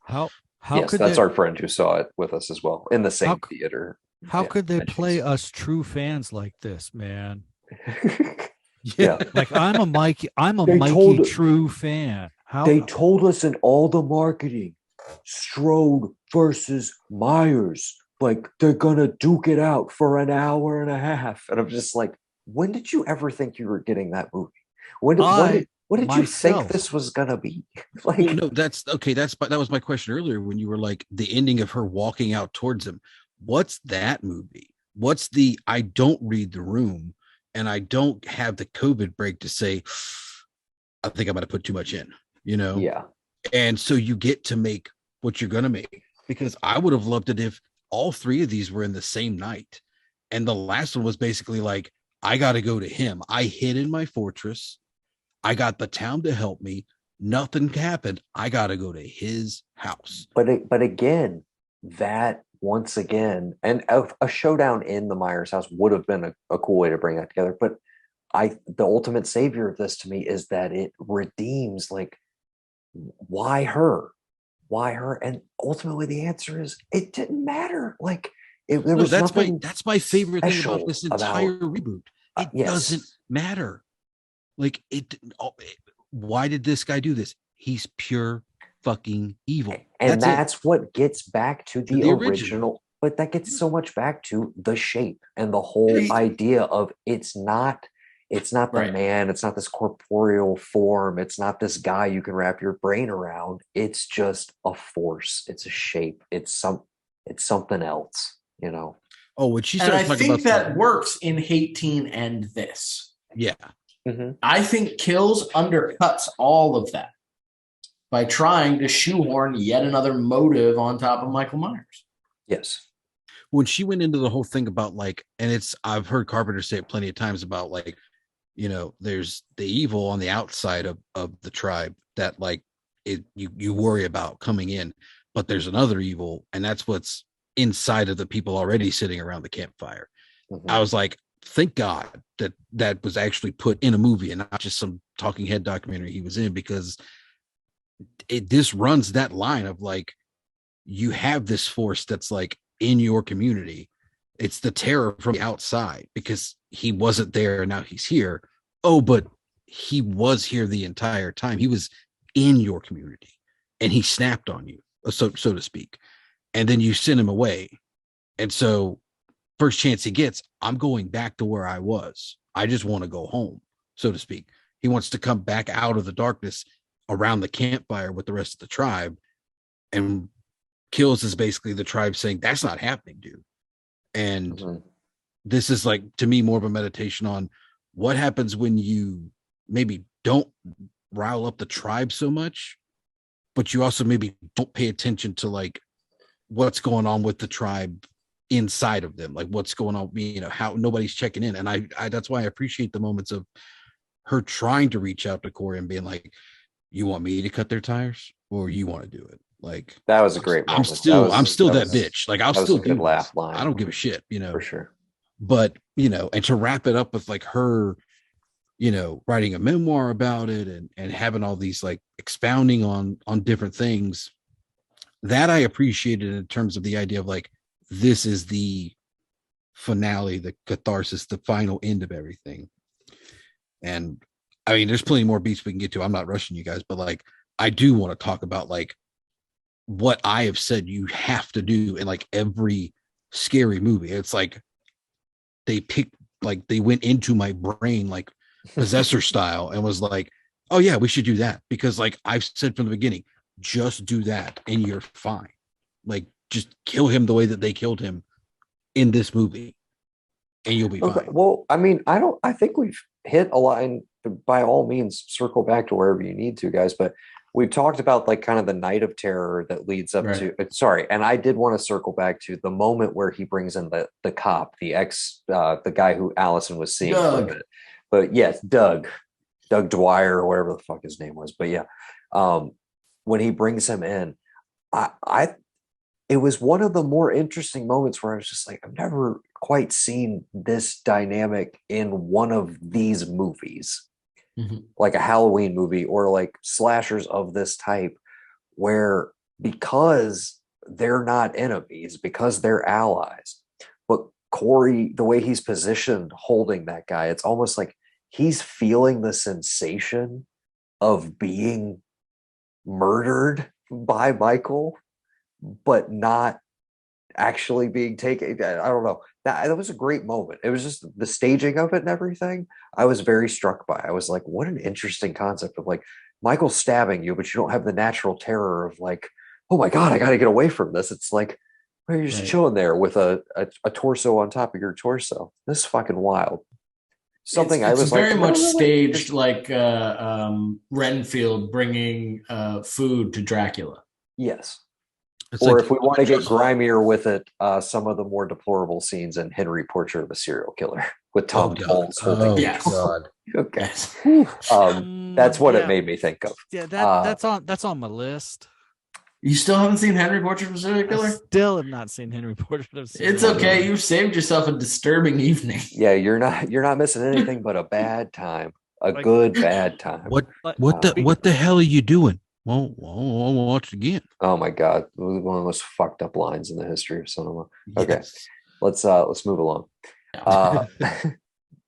Sorry, but I really dug that.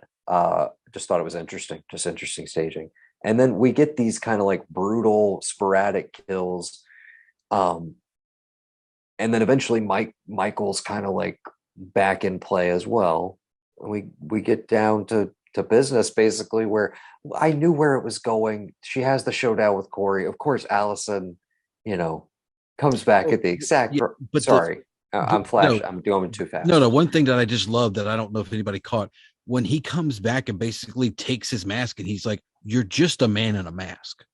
Like you're not like that." To me, I was like, "This is perfect. There is no curse of thorn." Yes, he was shot a couple times by people before they beat him down. And he does, he is not 100%, at all throughout this entire movie for whatever reason, you know? Yeah, exactly. That was the one thing that, like, in every trailer I saw was like, whoever the hell that is opening the door, that ain't Michael Myers, because that's a full hand. That's not a hand that has, like, you know, all that hand has every finger on it, not, you know, fucked up. So see, I have a different read on that. You're just a man in a mask moment, because that's the moment where Michael's like, the fuck I am, because he does the pop up without the mask. He's like, no, motherfucker, I'm still the shit. I don't know who you are. Again, in my head, he was like, no, I gave you a little juice. Hold on a second there. I gave you like 25%. I still got 75 here. And that's quite enough to fucking deal with you, bud. And thank you for reminding me, because I totally forgot that I still have 75%. Right. Yes. I'm sorry. I forgot I'm still the shape, bitch. Yes. Thanks for the recall. That was one of those moments where, again, we didn't quite have a crowd that was like fully embracing everything, but like when he did the pop-up, I wanted to applaud at that moment. That was just pure class to me. I was like, no, perfectly timed, staged, everything. Yes, let's do this. Let's go. So yeah, we have the showdown with him and Laurie. I agree with you, Gab. The earlier scene where she comes, where she's in the chair up against the wall, and she's just, just slamming back in like very rhythmically. She's and that was a moment where I'm like, that's the badass from H2O to me. That's the believable badass version of this character who's like, she's hardened, but like, she's a fucking firecracker. She's a pistol. And they do that with like the tire moment as well, where it's like, yeah, fuck these kids. Fuck them. Like, yeah, fuck up their tire. Which is, again, the way that when I look back on this, already having not rewatched it, but the way that it organically builds the circles of influence of these characters, and they kind of like collide and everything. Her doing that in the moment, you're like, oh, fuck yeah, get back at these kids. That event is what makes them come back around and fuck him up, leading to the sewer, everything that, like, leading to the escalation of all that. And it's like, again, she doesn't know problematic for this whole town. What she is, what the spider web, the butterfly effect of everything that she's causing in the moment when she does it. And like that, and so much of this movie to me is her coming to terms with like what this whole arc of the Michael Myers, Laurie Strode of everything has done to a community, her family, and everybody. Yeah. And her finally realizing that, like, yeah, maybe it's not, we both have to go at the same time, but maybe I can be the one to stand up to the darkness. So can we get to the final fight? What do you guys think? I mean, the final fight in just between the two of them, the actual two of them, disregarding Corey. Yes. It felt a little anticlimactic to me. Okay. It felt anticlimactic because I have seen this twice. I have seen the final fight. Saw the H2O final fight. Mm-hmm. I saw the Resurrections final fight. And now this. Compared to H2O, this feels a little underwhelming. Little, not a lot. Right? I mean, but also to be fair, H2O is like, it's the whole third act. I mean, it's this whole extended set piece of yes. But go ahead. But while underwhelming, I feel it's more earned. Right? Like, she definitely earned every ounce of ground she gained on him in this fight. And Allison coming in the clutch move and saving the day when it looked like Laurie might not pull it out. But maybe she got like 48% of that juice. Just saying, he was holding on for a long, long time. I liked I liked how intimate it got. I liked how small we were able to just like get things down to. It's just a kitchen, and it's just the two of them, and it's a believable struggle. I believe that Jamie Lee Curtis at age 67? I'm not sure. I'm not sure. I may she be was a way year off on older that. than Laurie Strode. So she was 18 when Laurie was 17 in 78. So she's born the same year as your dad. Yeah. So your dad. 60. Your dad, not ours. So he was not speaking to me. Neither one. Gavin and I are both like, how old is dad? How the fuck old is dad? 63. I just know 59. 60. No, he's going to be 60. Regardless, I believe he's that Jamie Lee Curtis could take the licks that she does and keep on ticking in this fight. Timeline wise, the best way you can always remember this is Laurie Strode, your dad, Michael Myers, our dad. Okay. Got it. That's the ages. Nailed it. My thing with the cap to the end fight, and as soon as she did it, in my mind I was like, Laurie, you dropped the knife. Why are you always dropping the knife? Like, I understand that Allison just saw you holding it, and like it just came out of Corey and everything, but you dropped the knife, and the door opened, and Michael's there, and you drop the knife again. This is what you do in classic Halloween. Mistake. Yes. Yeah. Well, I think that's very telling. The dropping of the knife is the intentional callback to the fact that the final fight is going to take place in the room that she escaped the first fight from. Mm-hmm. Right? Okay, so the cut on the stairs was hardly anything, right? In 78. Right. Their real showdown was going to be in that fucking kitchen while she was trying to bash out the window and, get that rake out so she could get out of the building and get back across the street to Tommy Doyle. It had to end in a kitchen. Like, it had to come back to there. And I thought that was kind of clever. Yeah. No, I dug it. I dug the staging, all of it. Mm-hmm. And again, I start logically thinking through. I'm like, all right, I mean, you slit his throat. Okay. You fridged him? I did like the fridge. The fridge was a nice touch.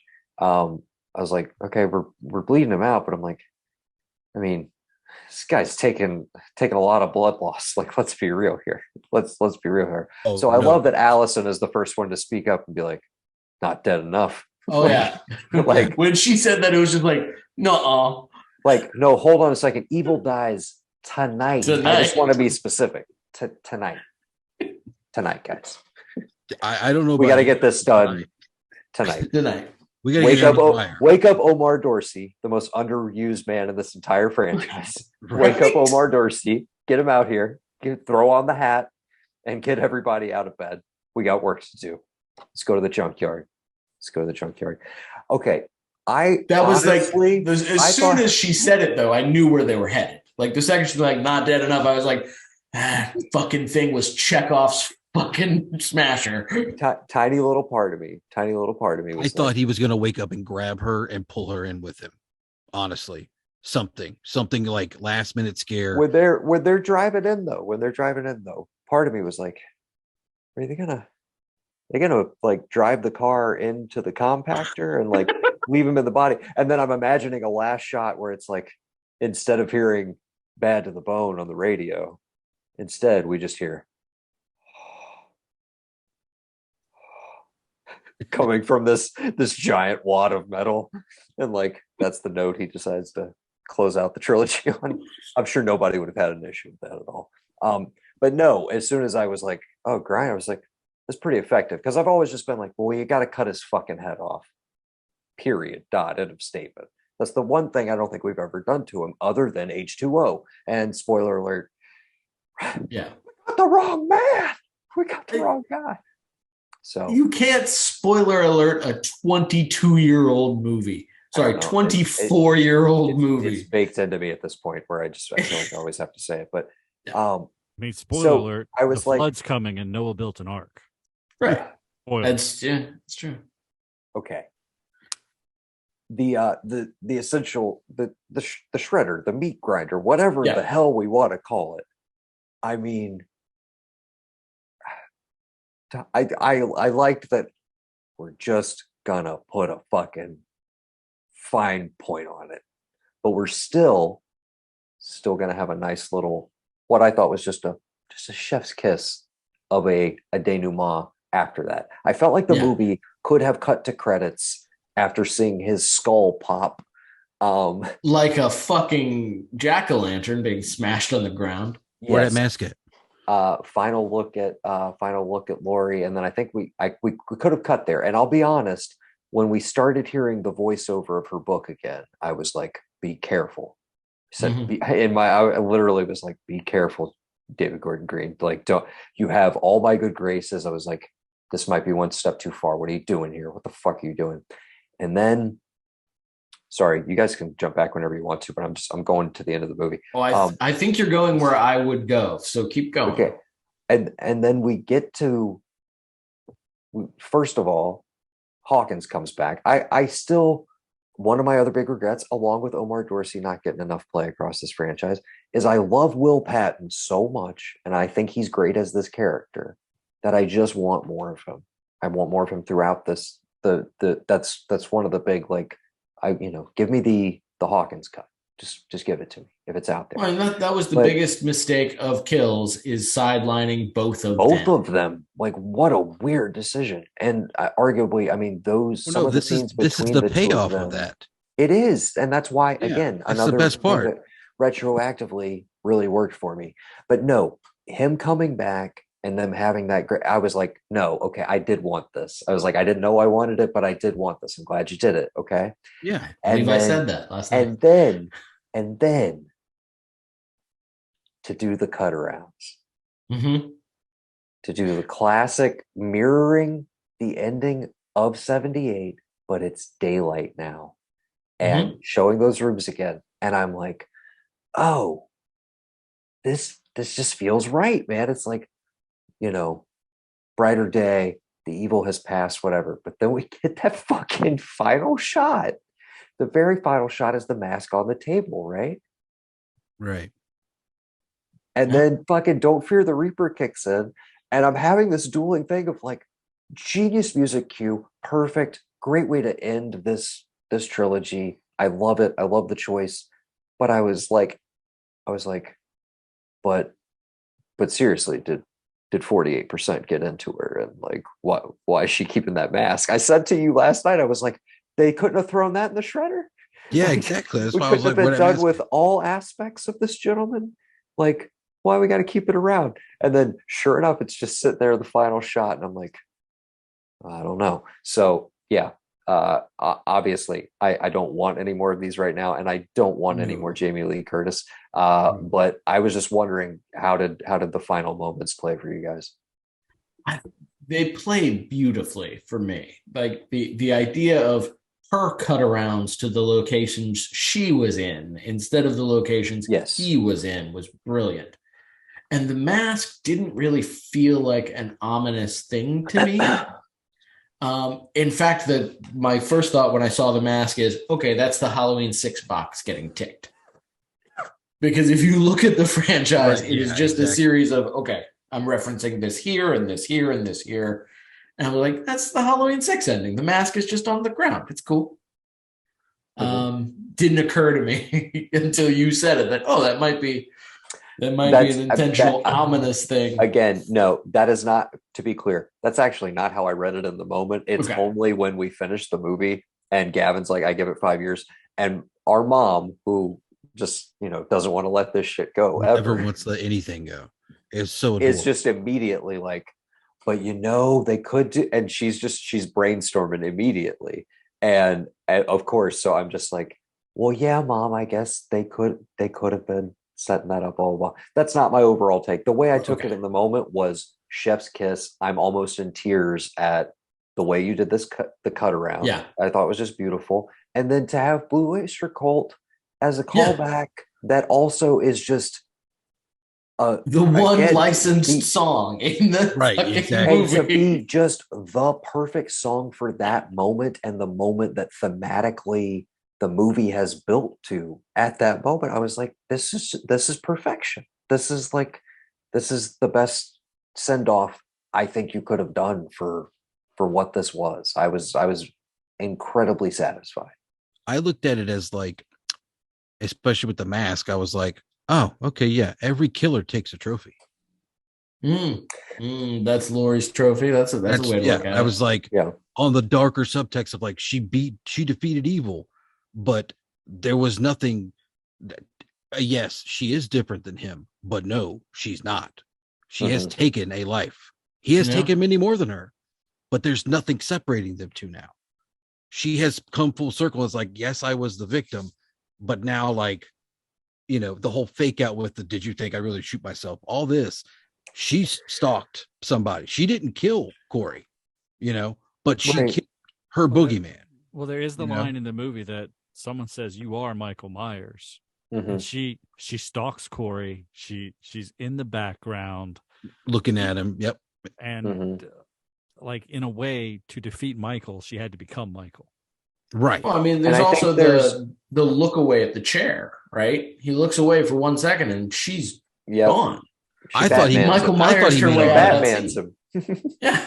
Yeah.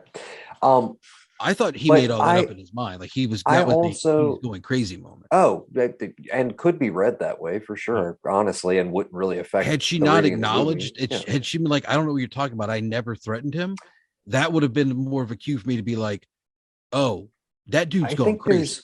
Well, I think there's ultimately a thing that it builds to that I thought kind of manages to land home, is the resilience of that character across these 3 movies now, to like, she's kind of been to the full-on dark alcoholic side of like, this ruined my life. She's been swung far back to the other side of like, I've pieced my life back together or whatever, but maybe I haven't fully resolved my issues or my feelings around the death of my daughter, my feelings of wanting revenge for this guy, guilt over what I've wrought in the community, however you want to put it. She hasn't like maybe fully processed all of this shit.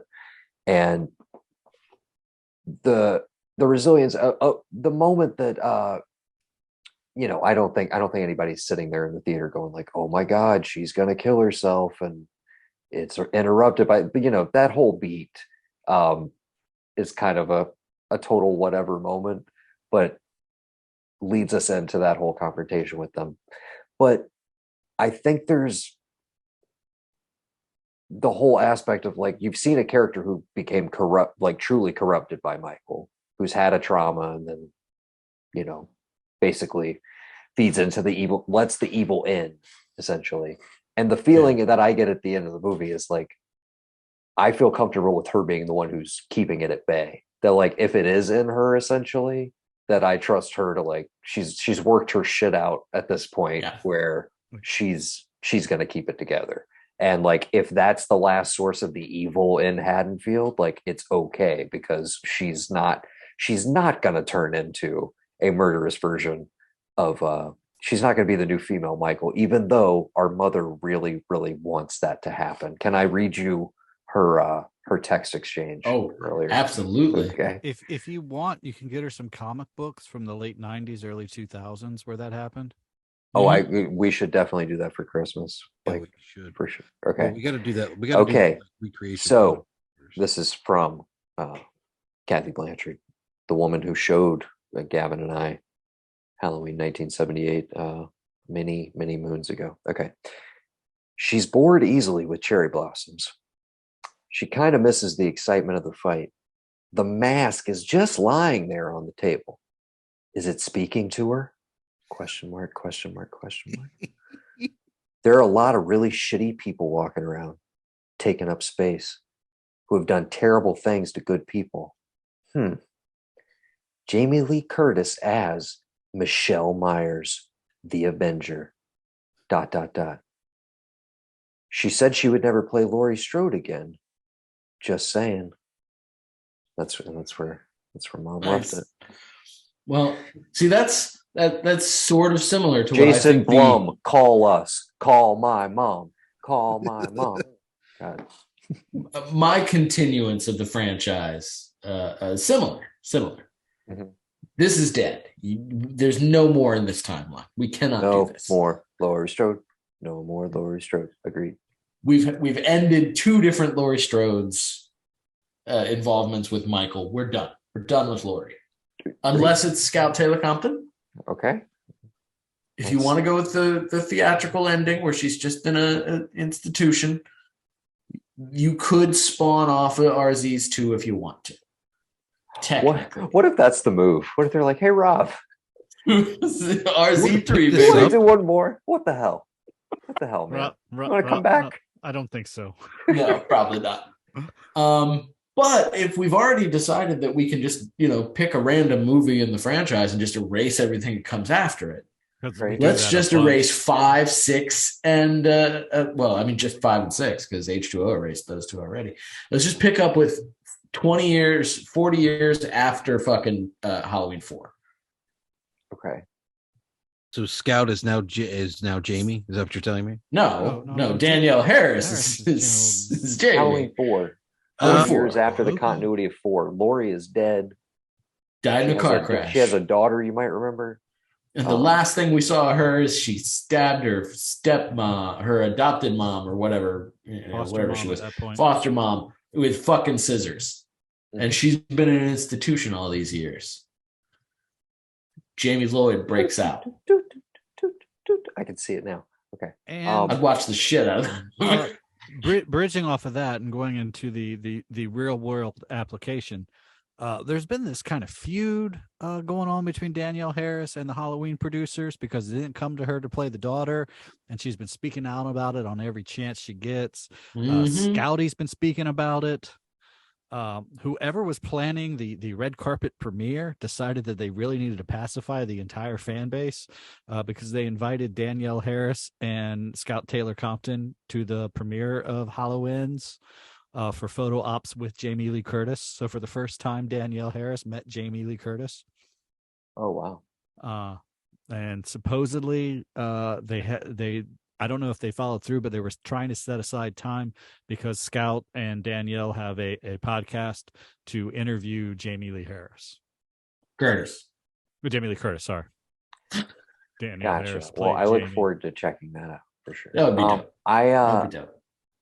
I gotta say, with how things play out with Judy Greer and that performance in these 2 movies, I'm like, I don't feel like Danielle Harris missed anything by not getting to play Karen. I don't feel like she missed out on any of that. And I don't know that they would have beefed up the role because, again, we see what they did with and again, that was my frustration with Kills. It was like, oh, we're bringing back all your old franchise favorites, Tommy Doyle, and we're bringing back Lonnie Chef Elam. Brackett. Lonnie Elam. We're gonna give you a whole backstory for Lonnie fucking Elam. You're gonna like Lonnie Elam when we get out of this movie. I swear. Yeah, not something John Carpenter didn't do. Yeah, not something I needed. Anyways, yeah. But yeah, so I felt like even when they brought back legacy characters or actors, they weren't always servicing them well. I feel like the most compelling elements of this trilogy were the new characters, the new inventions. Allison, even while, again, I feel like kind of goes to sleep narratively in Kills. Like she's so one note. There's no dimension to that character. Yeah. Other than they just kind of loop her in with the same thinking of her formerly estranged boyfriend. And that's her trajectory for the night. And then it's watch a bunch of horrible shit happen and be affected by it. That's it. There's no arc for her within that movie. Nobody had an arc in Kills. Nobody does. Except absolutely. Michael. Michael is the arc in Kills. Yeah, but I across what they end up doing with it, but Allison becomes a very interesting character. Hawkins, again, totally worked for me. Will Patton is one of the shining stars of this whole endeavor to me still. And Corey in this one, I was really impressed by that performance. And I think a lot of people are going to hate it, just on the surface. And I hope that guy still gets work. You know what I mean?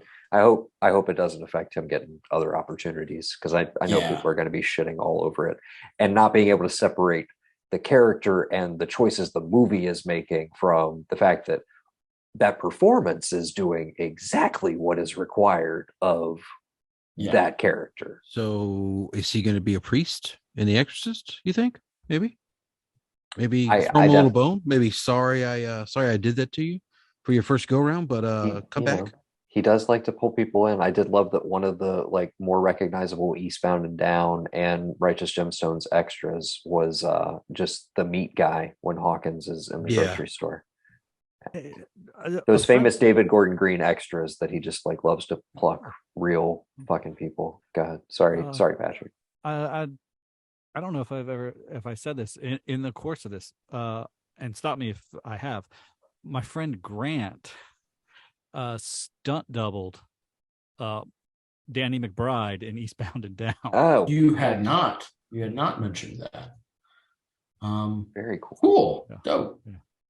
One of the things we haven't talked about yet, because he was a standout performance when we talked about it in 2018.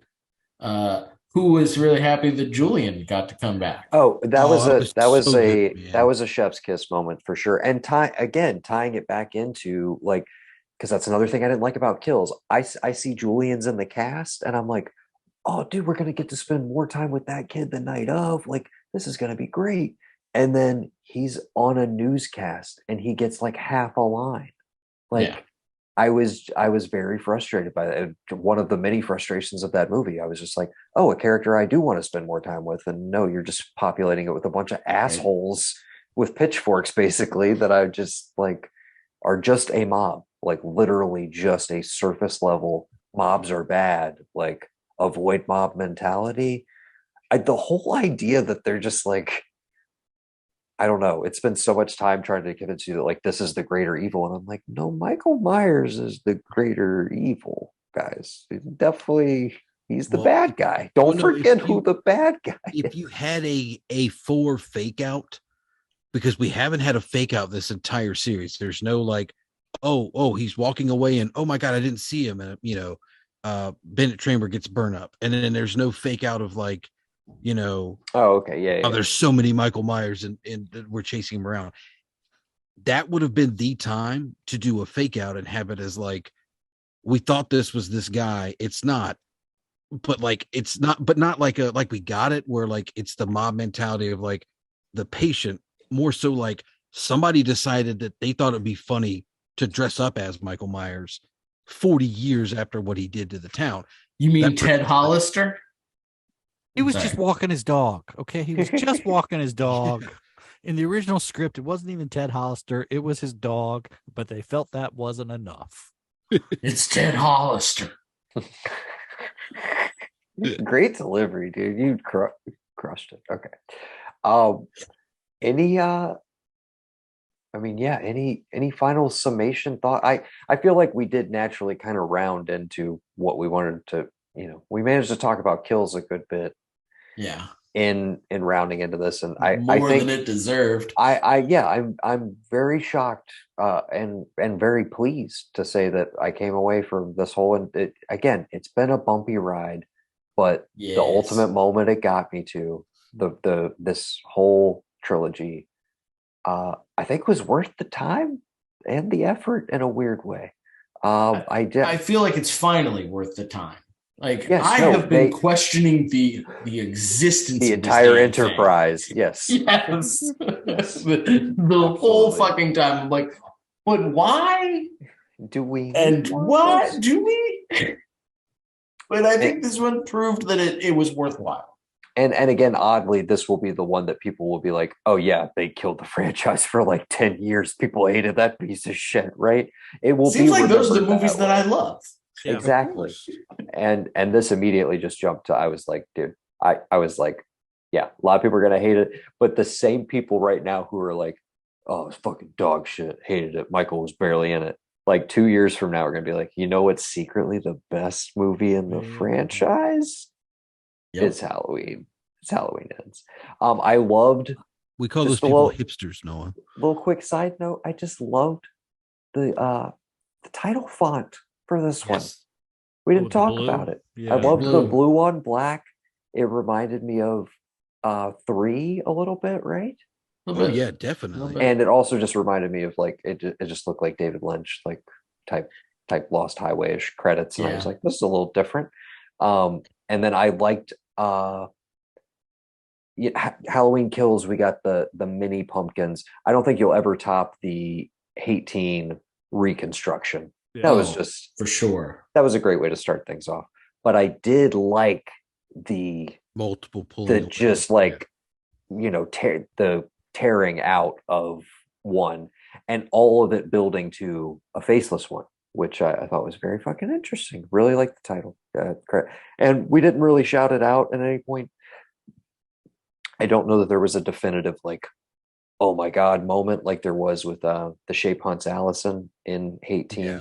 But I mean, do we need to say it again? John Carpenter, Cody Carpenter, and Daniel Davies doing the music for these has been a highlight across the board. A thing that even in Kills is not like, it's not like that suffers all of a sudden, or like that. But they do go back to that. That's redeemable quality. They do go back to that bass track of like The Shape Hunts Allison multiple times in Kills, because I appreciate it when they do. And I just want to ask, did any of y'all watch the Firestarter remake? I haven't yet. No. I thought about it, but then best part, honestly, is their score. I dug it the whole movie. That's the only thing that kept me around, besides that gorgeous, gorgeous man, Zac Efron. Other than that, I was like, okay, I'm going to stay for the music. Well, that was the only reason why I was going to watch it, because I know Carpenter did the music.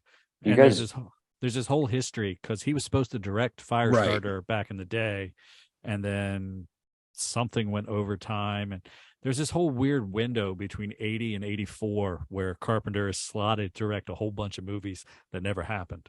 Yeah.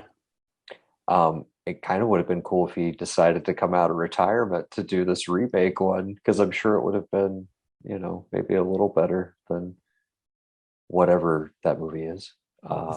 I'm going to do the thing that I do all across Late Fees Waived, if you want to check that out.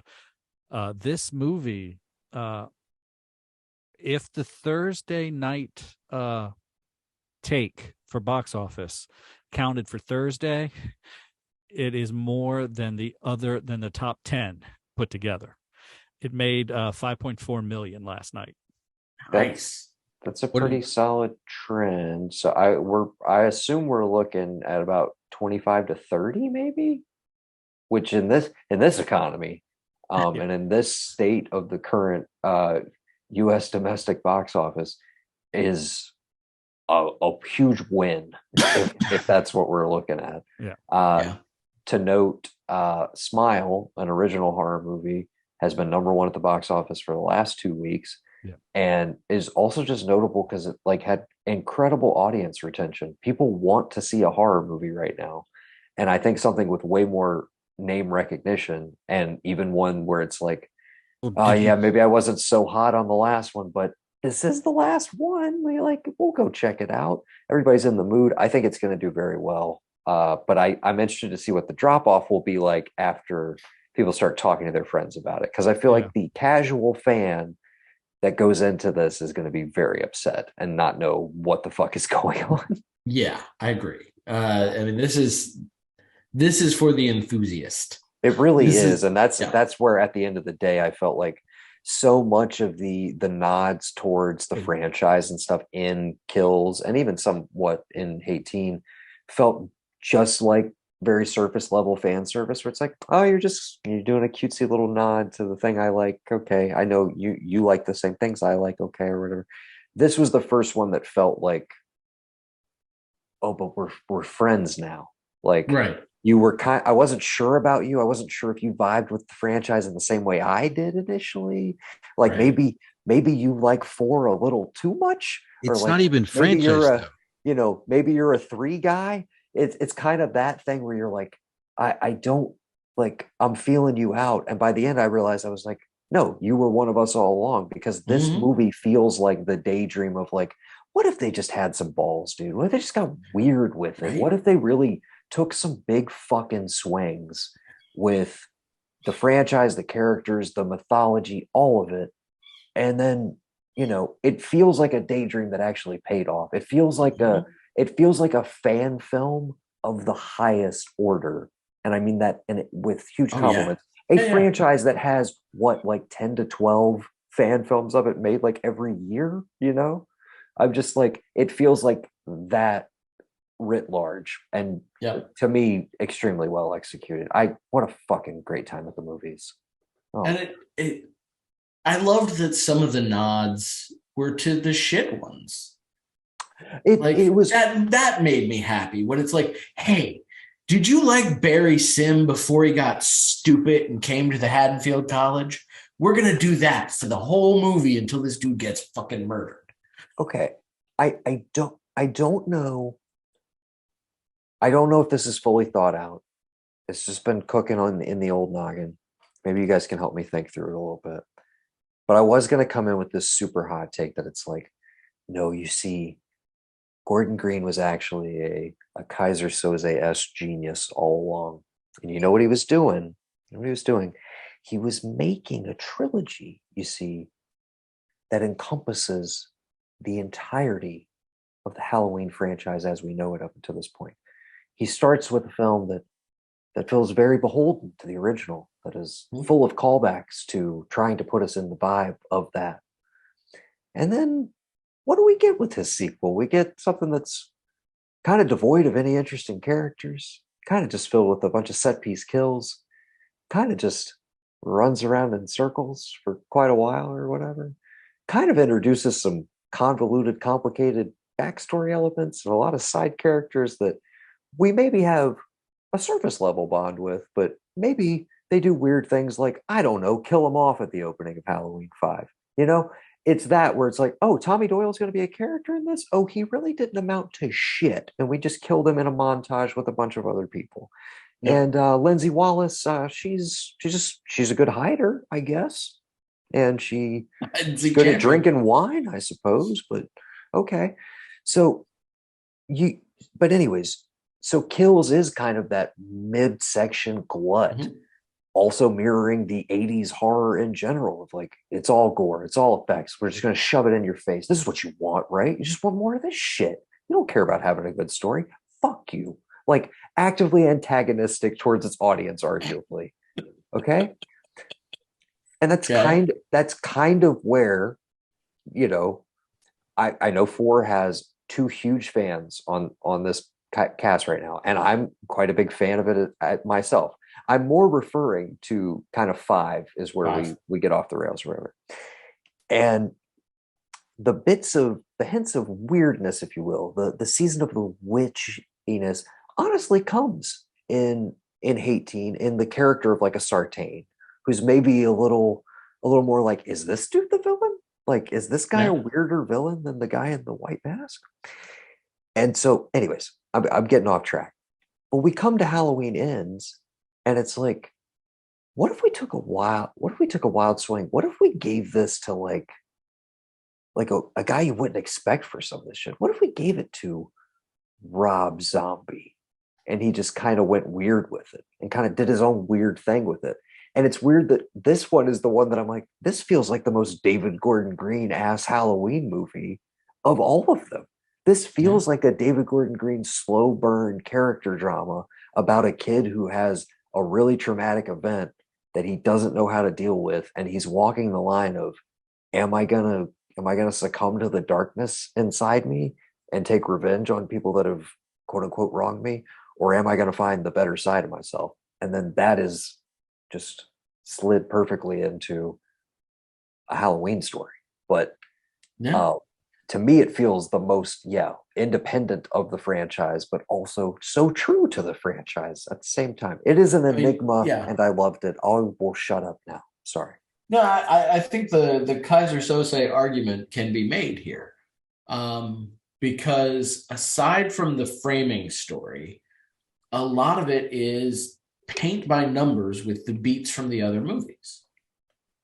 And not just in the kills like in Hate Teen, it actually expands a little further. I mean, Corey is, I don't want to use the word elevated because we talked about how that's sort of fraught in the genre, but sort of a deconstructed version of the Deg Fairch young Michael scenes in RZ's Halloween 1.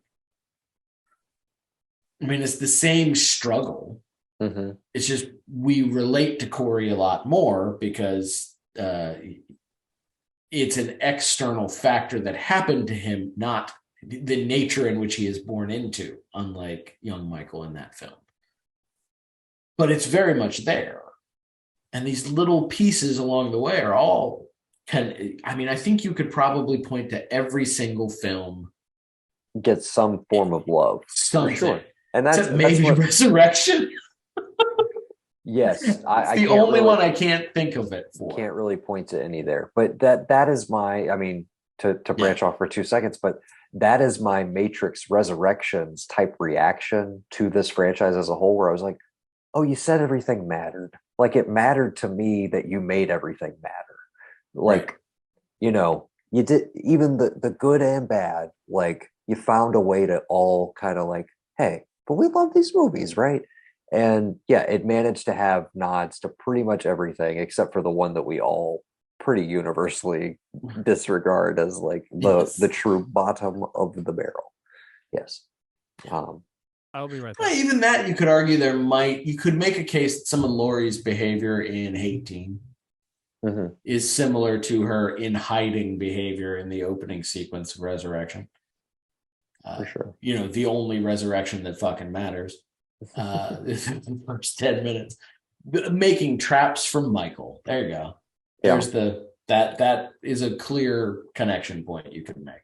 Rest of the movie, fuck no. Yeah.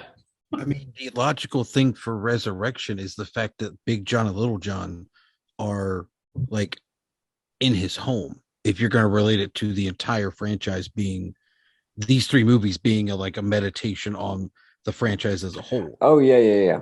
The whole element back of in his home. Yeah, somebody's in his house that's not supposed to be there. Right. But then you also I look at it as like the Halloween let me know that this guy, David Gordon Green, he could sit down with the four of us and go all day long about this franchise, these movies, and we're going to walk away being like, damn, dude, I didn't think of it that way. Like, you have such a different take on like what these movies in this franchise are. And he's blended them all together to the point that essentially like this third one isn't so much he's a Halloween fan. This third one to me is telling me he's a John Carpenter fan. He loves that guy. Mm-hmm. He's so elated to have gotten the chance to take that first film that spawned all this stuff, not just movies, but tons of other things in film. He got a chance to rework it, and he managed to not only put in things that would be homages to all the other things that it created. And you could even argue that like the brutality in Kills is a direct response to, hey, is it Michael kind of like Jason? Yeah.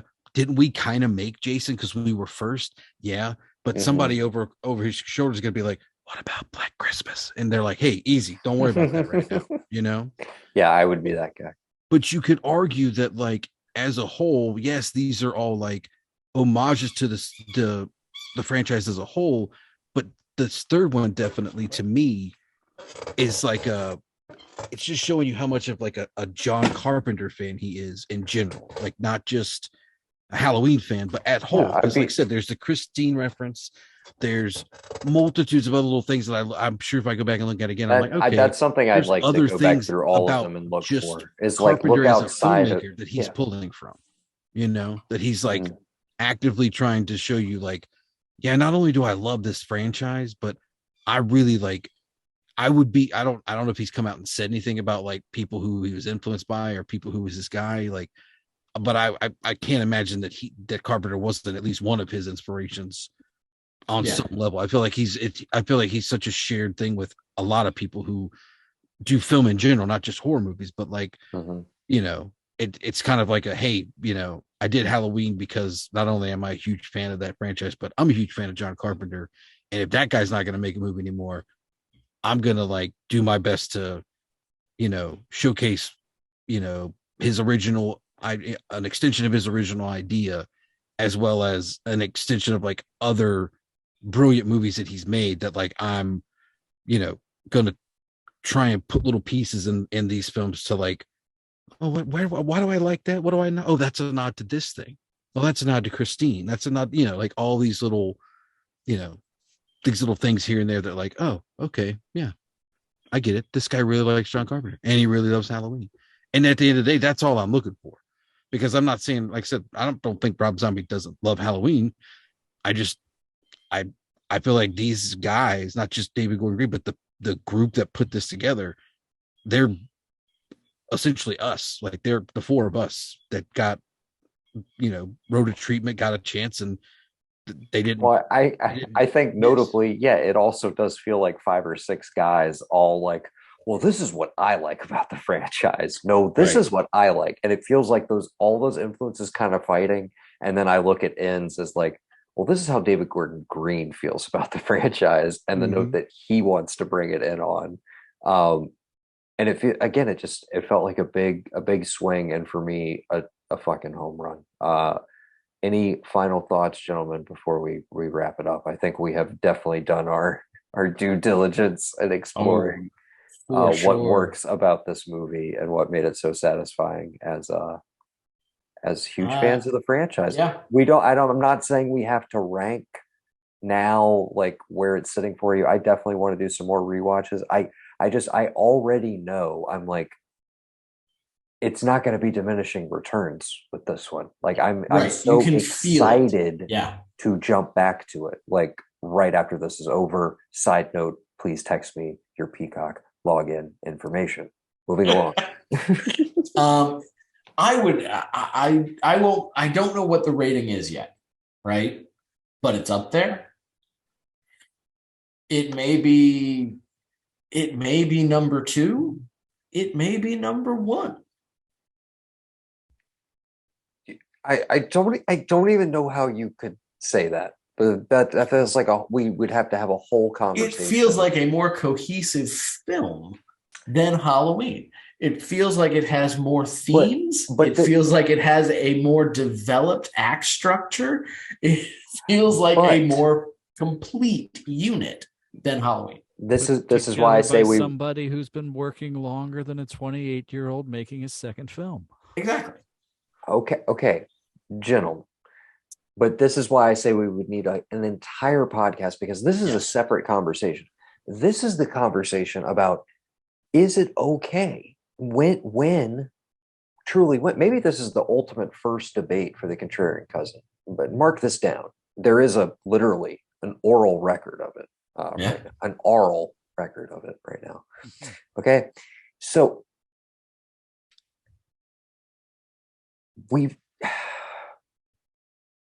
I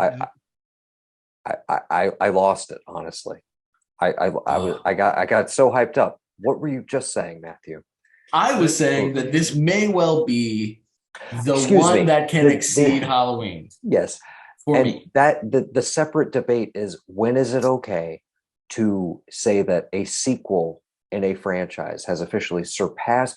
When is it okay to say that when by the sheer act of the first one existing, the other one could not exist? It's been okay since 1981. 1980. Yes, sorry, yes, 80. 1980. There was Empire Strikes Back, baby. Well, then you go and just throw that in my face. Actually, it goes back a little bit further. A little movie called Godfather. Well, yes, but I feel like we could have the same debate where if you siloed off said film, yes, you're saying it has all of these thematics, but you cannot divorce yourself from the weight that you, as the viewer, bring from the previous films. They're inseparable. Yes, but I'll make my case for it. Okay. The broad narrative of this film, focusing on Corey Cunningham getting this sort of inspiration and burst of power from a serial killer who's been hiding in the sewers, and using that to try to make a name for himself. And that somehow re-energizes that monster in the sewer. That could be a vampire story. It could be Christine. It could be Christine. It could be a fucking Friday the 13th movie, right? That could be Jason just as easily as it is Michael. Could be a meta narrative on the nature of sequels. Exactly.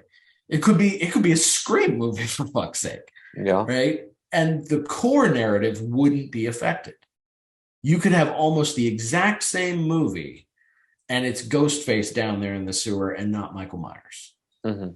The only thing that makes it central to the franchise is the Laurie of it all.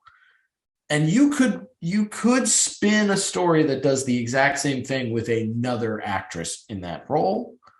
And I think it wouldn't damage the core narrative.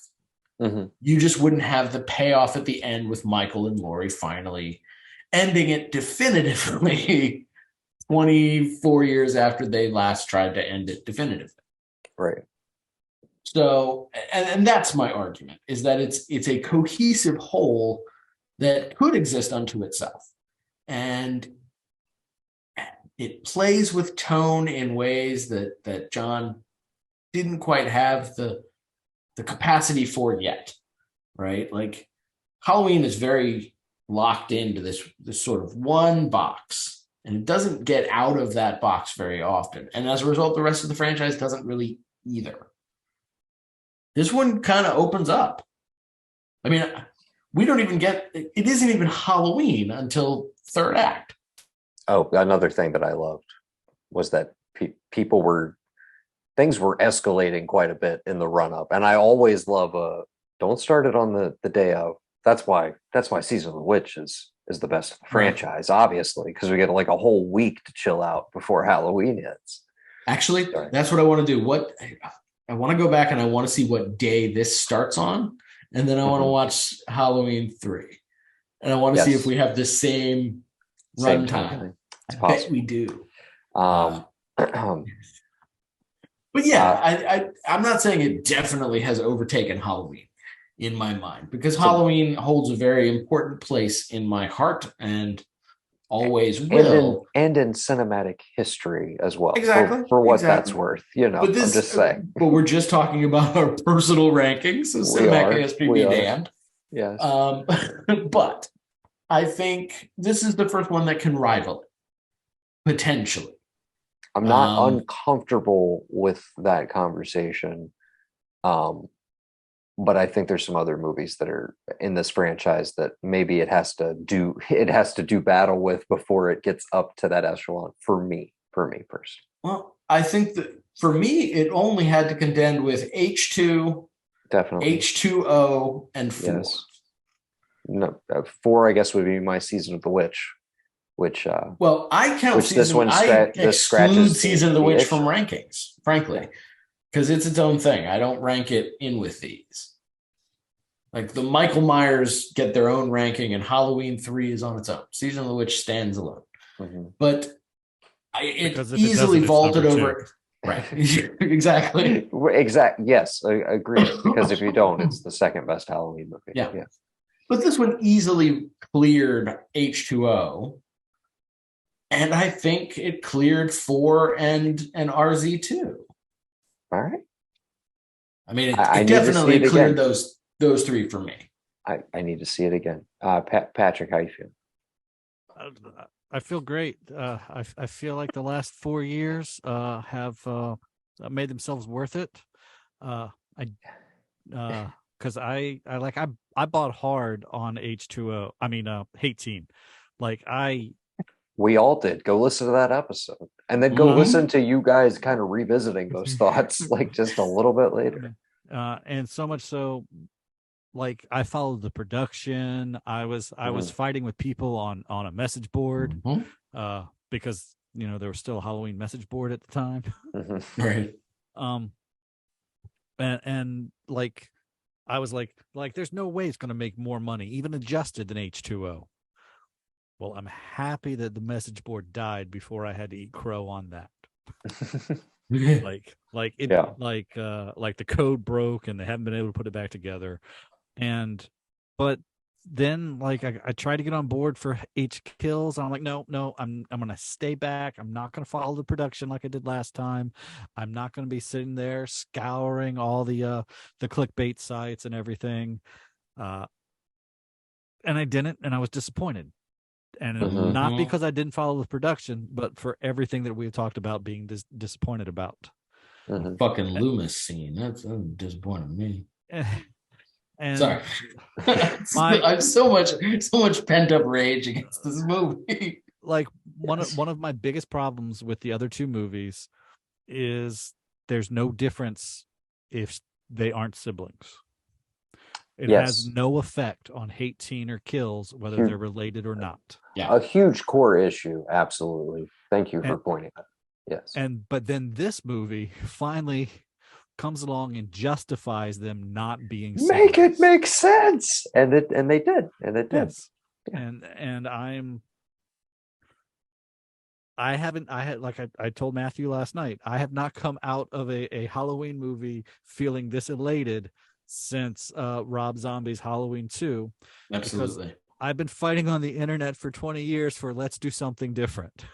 Yes, and he finally did it, man. Yes. And I just thank you, David Gordon. Gavin, it's about time.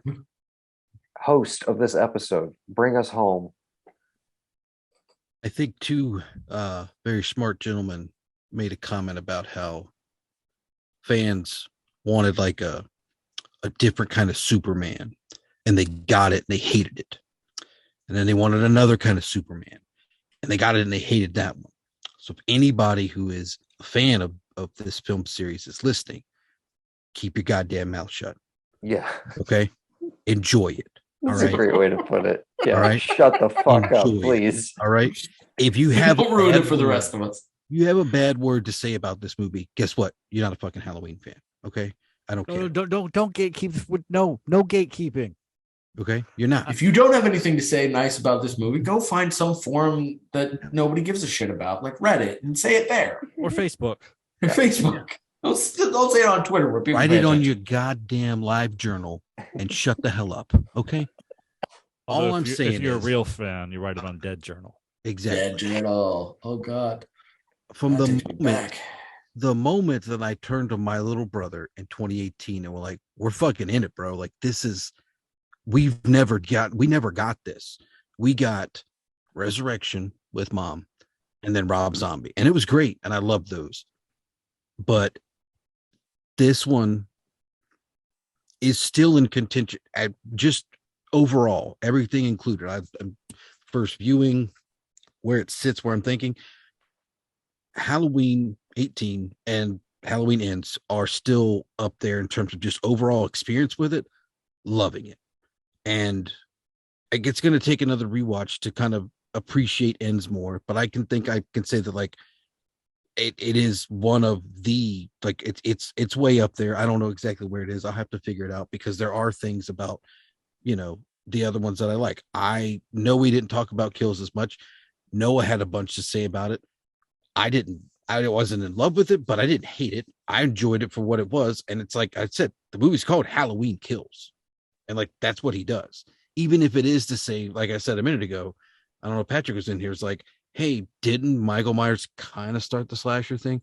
Isn't he kind of being like Jason right now? But didn't we kind of make Jason happen because we're in 1978 and Jason comes out later? I get it. I don't know if that's poking fun. I don't know what it is. But it all goes back to the simplest form.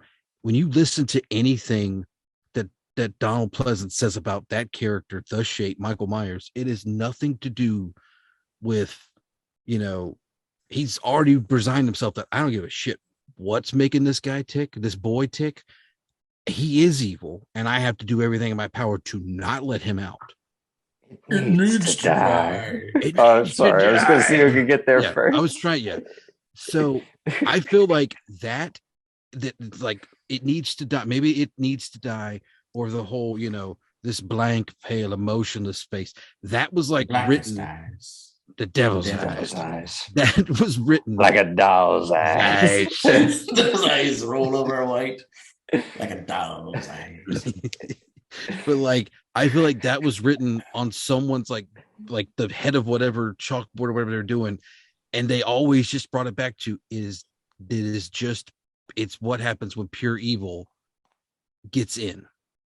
Doesn't matter where it is. It doesn't matter who it is. When you have to deal with evil, there's multiple ways you can deal with evil. You can obsess over it for 40 years and lock yourself away. You can confront it with all the might of all your friends trying to help you push it back, or you can resign yourself to the idea that you are never going to be in control of what evil is going to do. So you can only exist in a space where you are prepared for anything, but ultimately are willing to accept that this evil may be the thing that takes you from this life, this existence, this plane of whatever you want to call it. And so be it. And you have to just kind of let things happen. And I don't think that there was anything about that. I think it was just cool lines that this young dude was writing in the 70s. Like, oh yeah, he's, I saw this blank pale emotion space, this and that. I think he had an archetype of some old movie he watched and loved. This, just the pursuer of this thing that's got to stop it, do whatever he can, have some kind of morality of like, I got to do the right thing here. I think that's all it was. But I think these people took that and said, you know what? This isn't about brother-sister stuff. This isn't about like Michael Myers, the person. Was he abused as a kid? All this and that. This is purely about evil. And that's all it's ever going to be about. To this point, it ends. They don't know. He has no idea who she is. She knows who he is. He does not have a clue. If he did, he'd said so. I'm just saying. You know what I mean? Oh yeah, I know who you are, bitch. Yeah, he would have spoken up and said, "Hey, you something." Yeah. Hey, you dropped that key at my parents' house. Like he was trying to like get rid of it or something. Who do you think you are? Who do you think your father said? What's your father doing? Trying to get rid of my fucking window, bitch. I gotta go up there and I gotta look out over the city. I gotta see that radio tower. A thick Chi-Town accent just comes out fucking so hard. Say hello to your mother for me. That would have been the ultimate, just like, dude, yeah, riots in the theater. Yeah. He finally speaks. But exactly, and guess what? He's an asshole. He's from Boston. Anyway, but yeah, no, she has no idea who this guy is. Yes, she happened to be in the wrong place at the wrong time when she was a teenager, got her world torn apart, and just decided, I'm going to lie in wait, and I'm going to make sure I know exactly where this motherfucker is, and I really hope he gets out one day and comes after me. And surprise, you aren't the Mary Sue of this story. You don't matter at all. You think you do, and this is eating your life away, but you don't. The only reason this dude showed up is because his wackadoodle doctor was like, oh, I've got to see what happens. And that's it. And then it fit him. But what's worse? What's worse? You don't rate to this person the trauma you've lived with for years is not validated because this person could care less about you, or oh my God, it's taking that aspect of it away, making it just a pure encounter with evil is the one thing I've appreciated through everything, because there's so many things with literally everybody that Michael Myers has killed, who I don't think either one of our fathers in their right mind would be like, come on, boy, let's get in the truck and go find this guy. It's like, now lock the doors and make sure that the police handle this shit. And if not, like, we know how to get out of here. Like, we know what to do. Not, hey, Cameron, my boy, like, I'm going to go in this house. Time to man up. Nah, bro, time to leave. Like, that is the like most satisfying, but also most saddening part of Kills Me. It's like, you just met, the bully of Tommy Doyle as an old man, and you're trying to redeem Cameron, and they're both just like, boom, done, dead. And like the next 10 minutes, I'm like, the fuck was this for? But it doesn't matter. It's evil. Don't go fucking with evil. If you know where the evil is, let it be where it's going to be and come up with a better plan instead of just charging in like you can handle it. Because again, that guy wasn't coming after you. You ran into him as a kid in the 70s. He didn't do anything to you. He kept walking. Why are you going to go putting your nose in his business? Just let the dude go home. That's right. Because it's been this whole time. Just let the dude go home. Yeah. He won. He got it. Fine. He did it. I hate that so much. Pisses me off. No, and much. That's the perfect logic into why I look at it as like you can tie in the Thorn thing to it. It's like nobody wants to, but it's like right. He killed his sister, and the whole town went apeshit about it. They locked him away. Okay, and then he broke out and he killed these babysitters. Would he have killed anybody else had he not been sent away? We don't know. But the curse of Thorn knows. You know what I mean? Like, better to be one in the family than the entire tribe. You know what I mean? It's one of those things. But it's such a, with everything that's trying to say and do, it to me still feels like one of these ways. I mean, I talked about it in the little Instagram thing I made. They pulled old girl that I could not tell you her name. I don't know if she ever made another movie, from Texas Chainsaw. They pulled her back to be in this new one on Netflix. No, they didn't. She died. She's been dead for years, dude. That's a different actress. Yeah. Oh, okay. I didn't realize that. Who was that then? I thought she was in Mandy. That's what you know her from. That's why she looks so fucking familiar. Okay. Does this ruin your point you were making? I'm sorry. Well, no, it's just like this whole idea of bringing people back from like trying to do what this franchise has done of like, let's get this person to come back to do this. I mean, if you want to be like, if there's no Halloween 18, I don't think Hugh Jackman's going to come back and do Deadpool with Ryan Reynolds. It's just not happening. He's like, he decides to be Wolverine again. Okay. Cool. I don't think there's any connection between those two. We can have the Legacy sequels conversation on another. Well, I will give this point. Maybe it doesn't happen without 18. I don't know about that. But without Halloween H2O, the idea of an actor coming back to a role that they've abandoned for 20 years. Right. I don't know that's a thing that happens. Yeah. And it is something that is fairly unique pre the takeover of genre in the mainstream, but 2 horror films. That was always kind of a way you could maybe save a franchise that was maybe wavering. Maybe we get Heather Langenkamp back for 3. Maybe we try and class this thing up again. But there's a different tier there, right? Oh, absolutely. It's like, let's get Langenkamp back. Let's. But I'm saying this far down the road with such an iconic character to do it, and with Jamie Lee Curtis at the height of her 90s power. Yes. You know what I mean? That's a bigger thing. Yes. Yeah, this is after Fish Go On. I mean, can we just all agree here? After True Lies, man. We're really lucky that we did not end up in the hood or in space. Can we just say thanks for that? They could have done that to us, and they didn't. Yeah. So for that alone, you gotta feel positive coming out of this whole thing. This whole fucking thing could have been Reservoir Dogs by the end of it. Sorry, that's a Scream 2 line. Sorry, man. We could have gotten Charles S. Dutton as a detective. Oh my god. I still want. What was one of the early pitches for 2? It was the high rise. Mm-hmm. Before it was a hospital, it was going to be all in a high rise apartment complex. It was basically going to be Halloween Shivers. It was going to be like Cronenberg Shivers, but with Michael Myers killing people. So what's this? I would have liked that. What's this total up to now? We got 5 plus 8. That's 13 films total. Yes. Of this franchise. Yes. Yeah. All right. I got 8 left in me, boys. I'll stop at 21. Okay. Did he say 21 or was it 27? I can't remember what number he said. I think it was 22. 22. 22. Sorry. I got 9 more films in me, fellas. I got to call it quits. Okay. I hope they let it die for it needs to die for a while. Let it die or not. The fundamental rule will always be that you can't kill evil.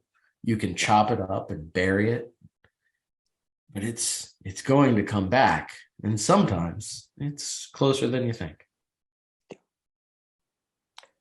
All right. And sometimes they come back for more. Okay. I was just quoting Tommy Doyle, man. Yeah. I was just trying to get my Halloween 6 opening in. Can we get it as a group one more time?